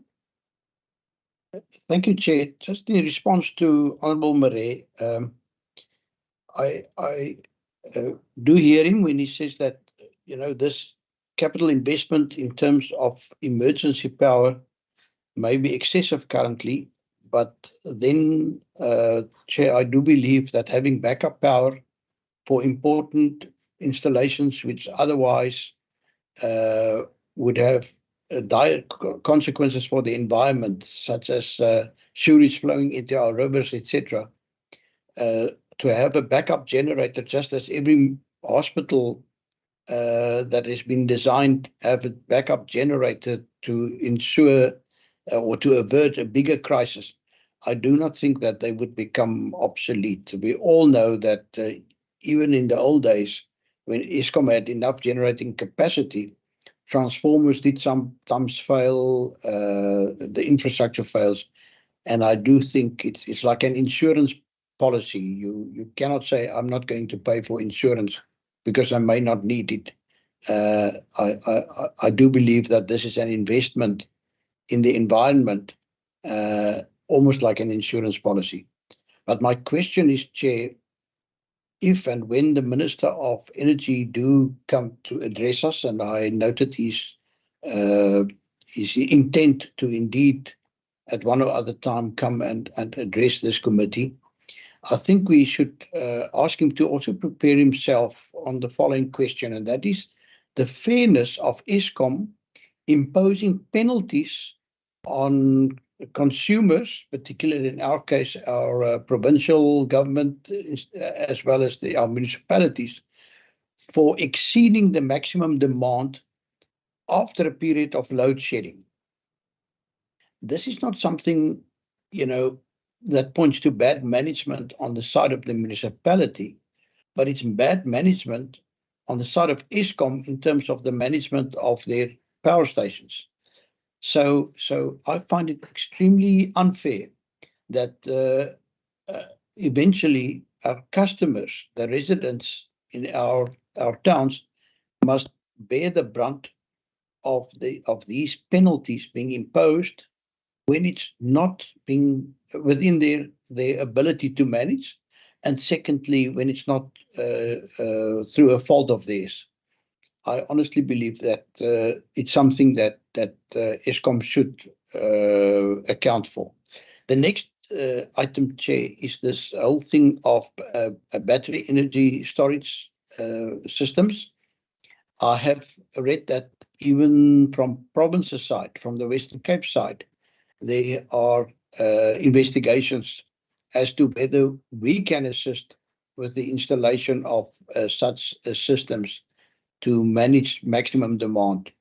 But again, Chair, I think it's important that we say to one another that the storage of energy is by no means of the imagination ever been envisaged to be the responsibility of a provincial government. And I think that investment should come from Eskom's side. And then lastly, Chair, I would like, when we have that opportunity, for the whole issue of outstanding accounts from Eskom being addressed. It seems to me as if, our municipalities are really trying their utmost to keep up with their settlement of their monthly electricity accounts from Eskom. But that in so many municipalities, there is just no action and no consequences for those municipalities ignoring those invoices and statements coming from Eskom, which eventually now is also affecting those that do pay. Because now we're all in the same boat. We also experience the same levels of load shedding as the rest of the country. And I think that is extremely unfair.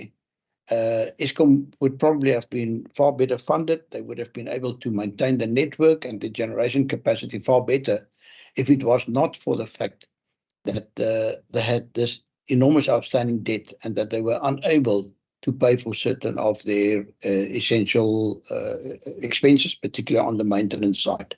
Those are my resolutions. Thank you, Chair. Thank you, Member van Westhuizen. Member Pretorius. Thank you, Chair. Chair, the matters I will raise are actually matters I wanted to ask yesterday. We know what happened yesterday.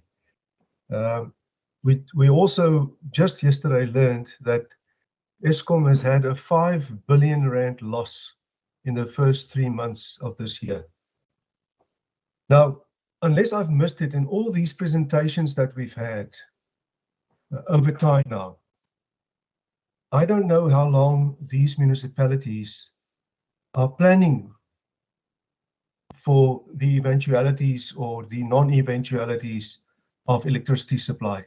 And I think it's rather important that they are sort of ready for now, but for how long are they ready? I'm not talking about them running out of diesel or anything like that. How ready are they if it gets worse and worse, as it will, unfortunately? Which brings me to another matter, and that is, it is clear, given the reduced electricity income over many, many months now for most municipalities who rely, as we saw in the case of, I think it was Swellendam, 31% of the income is from electricity. Chair, and I'm not the first to say this, but clearly there's a new municipal financing model that has to be established. And the sooner this receives attention, the better it will be for all municipalities across the country, not only in the Western Cape. I don't have the answer as to how this is to happen, but I think it's imperative that a new municipal financing model or models be developed. And then lastly, Chair, we're also aware of the efforts and the attempts by this province to become Eskom free, which is also, important. Again, has the cost to municipalities in the Western Cape of an Eskom free Cape being determined? Can it be projected? Where is it going to leave municipalities that cannot afford it? And I just feel that these are matters that we need to, or not we, but that need to be addressed. Thank you, Chair. Thank you very much, Member Pretorius. Member Barkman. Thank you, Chairperson. Chair, from a lot of the respective municipalities and in general, we have actually learned about some of the high capital costs that comes with things like renewable energy installations that are quite expensive. It's expensive for the municipalities, it's expensive for business, it's expensive for households. And in this particular regard, I would like to pay attention to the part where it's expensive for residents.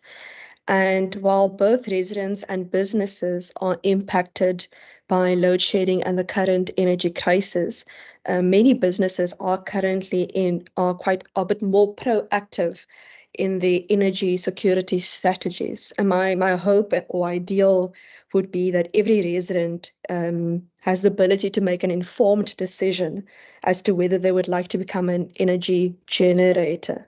And in this regard, the three proposals I would like to make is that, firstly, that we invite the National Treasury as well as the South African Revenue Services in terms of the tax incentives that they are able to provide residents and then separately businesses in terms of renewable energy installations.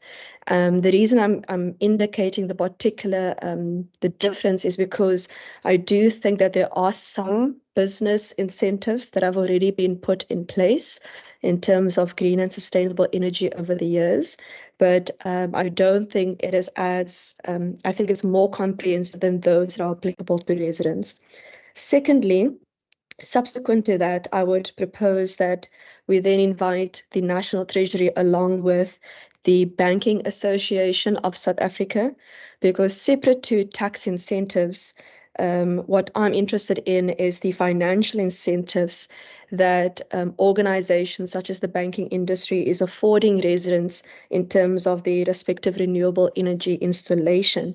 And when you think about things like home loans and business loans or extensions, and how the Banking Association through its membership is assisting people in becoming energy secure, but also becoming a real economic player within the industry, especially in municipalities where you are able to make some extra bit of money back in terms of your energy, or you can maybe have it written off, for example, on some of your other different services on your rates account. And then finally, and this one would follow on the first two, would then to ask National Treasury, along with the respective umbrella insurance bodies, to present to us as to what are then the short and long-term insurance options for residents and then separately businesses. Because I think in economics, something that we always tell ourselves is, you first budget for your bond, and secondly, you must budget for your insurance. So those three would then cover the tax incentives for residents and businesses, the financial incentives, but also what do we do? What do municipalities do? What do businesses do? What do residents do when there is a problem, so that the insurance industry can help us understand what are those options available to us, so that, quite honestly, Chair, that every resident has that informed choice as to whether or not they are able to become an energy generator. Thank you. Thank you very much, Member Bartman. Member Dugmore.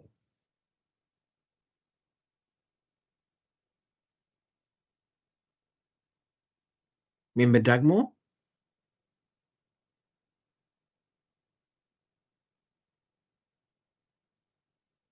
Member Dugmore? Hello, can you hear me now, Chair? I can hear you now, so you may go ahead. Yeah, no, thank you, Chair. I think the first point that I want to make, it's more sort of a procedural point around how we deal with resolutions, because yesterday, we got into a whole discussion about a formal motion.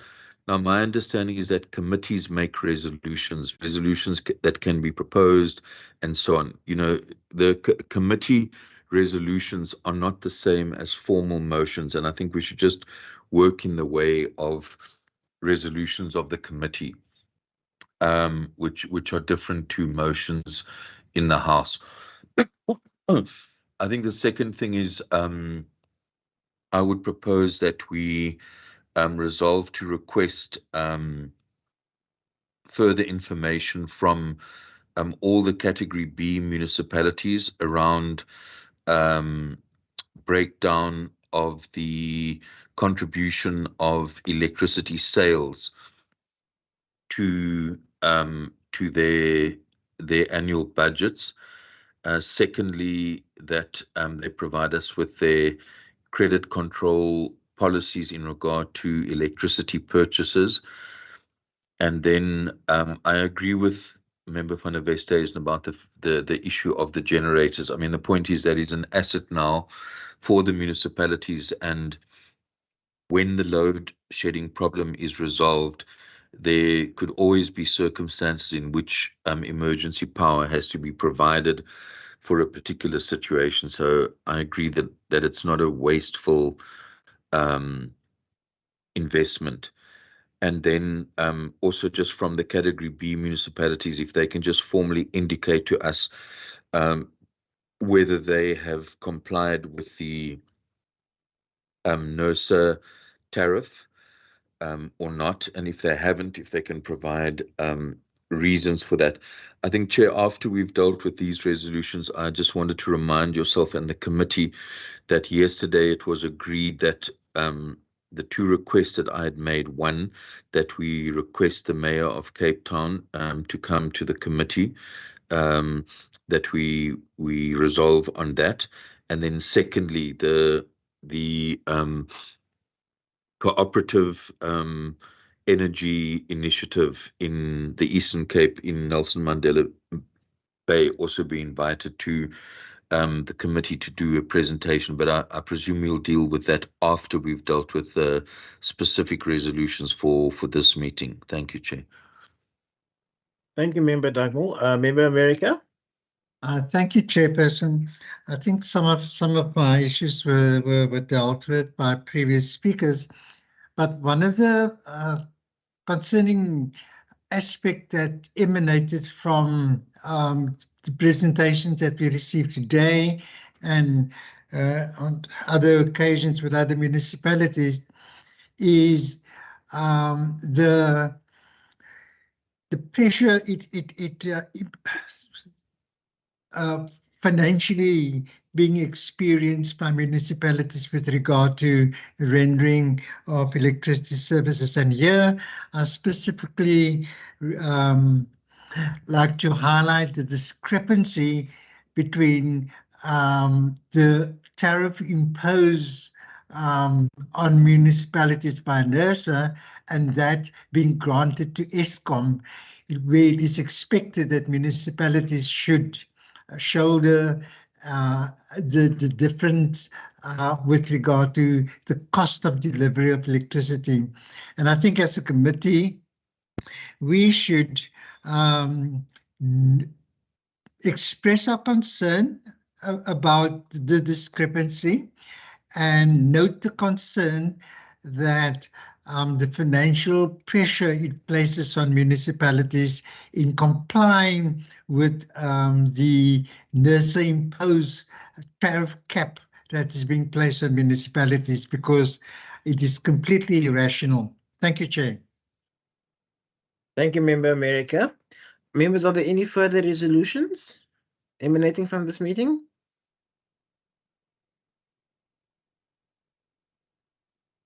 If not, Member Dugmore, I just wanted to be clear as to your resolutions from yesterday.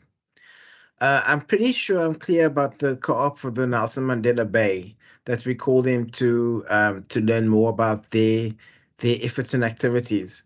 Regarding the Mayor of Cape Town, I'm just not sure. Can you just repeat that that your resolution on the Mayor of Cape Town, please, sir?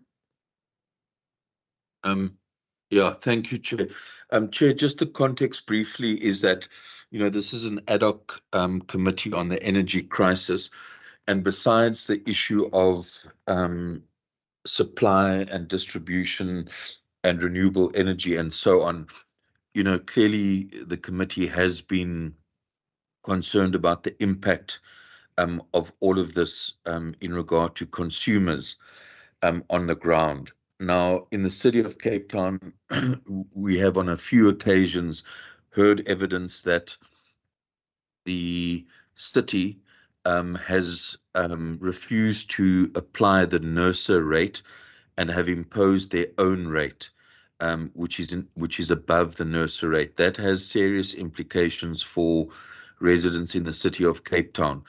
So the resolution which I moved yesterday is that the committee invites the Mayor of Cape Town to the ad hoc committee to explain the city's position in regard to the NERSA tariff and the imposition of an additional of a tariff additional to the NERSA tariff. I think it's a critical issue that we deal with. You cannot expect officials to answer that question. This is a resolution of the council. As I understand it, the mayor is the executive mayor, and I think it's important that we get that information from the mayor and understand, what is the motivation for this. So that is the request. Thank you, sir. I mean, the proposed resolution. Thank you for clearing that up. Member America, is that a legacy hand? No, Chairperson, it's a youthful hand. Okay. My take on what Member Dartmouth was saying with regard to the mayor and the city of Cape Town, and I think that it is a situation that is not unique to Cape Town. It is a situation that presents itself in some of our B municipalities as well. And I think that the best option would be is to get NERSA to this committee and to explain to us why the discrepancy and why they impose a lower tariff on municipalities and expect them to pay a higher tariff to Eskom. That is the genesis of the difficulty that we have with regard to the imposition of tariff increases. Thank you, Chair. Thank you, Member America. Member Chair? Dabo, I saw your hand there. Yeah, no, thanks. No, Chair, could I propose an amendment that the committee invites both the Mayor of Cape Town as well as NERSA to address the committee on the NERSA tariff and additional tariffs above the NERSA rate imposed by the City of Cape Town. Okay, thank you, so noted, sir. Members, are there any other resolutions? This is a second call for them and final call. In that case, before I adjourn the meeting, just two quick notes to take care of. Firstly, thank you to our sign language interpreters. I'm hoping that she smiles. There she smiles. Thank you very much. Thank you very much for staying with us for the entire meeting. You and your colleague, we appreciate it. And then finally, our next meeting will be on Wednesday the 3rd. No, it's Wednesday the 13th of September. That's correct.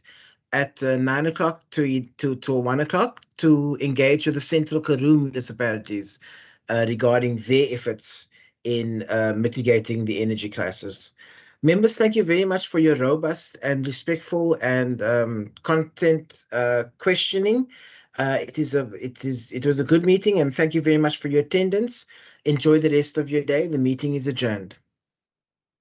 Thank you, Chair. Thank you, Chair. Thank you, Chairperson. Well chaired. Thank you, Chair.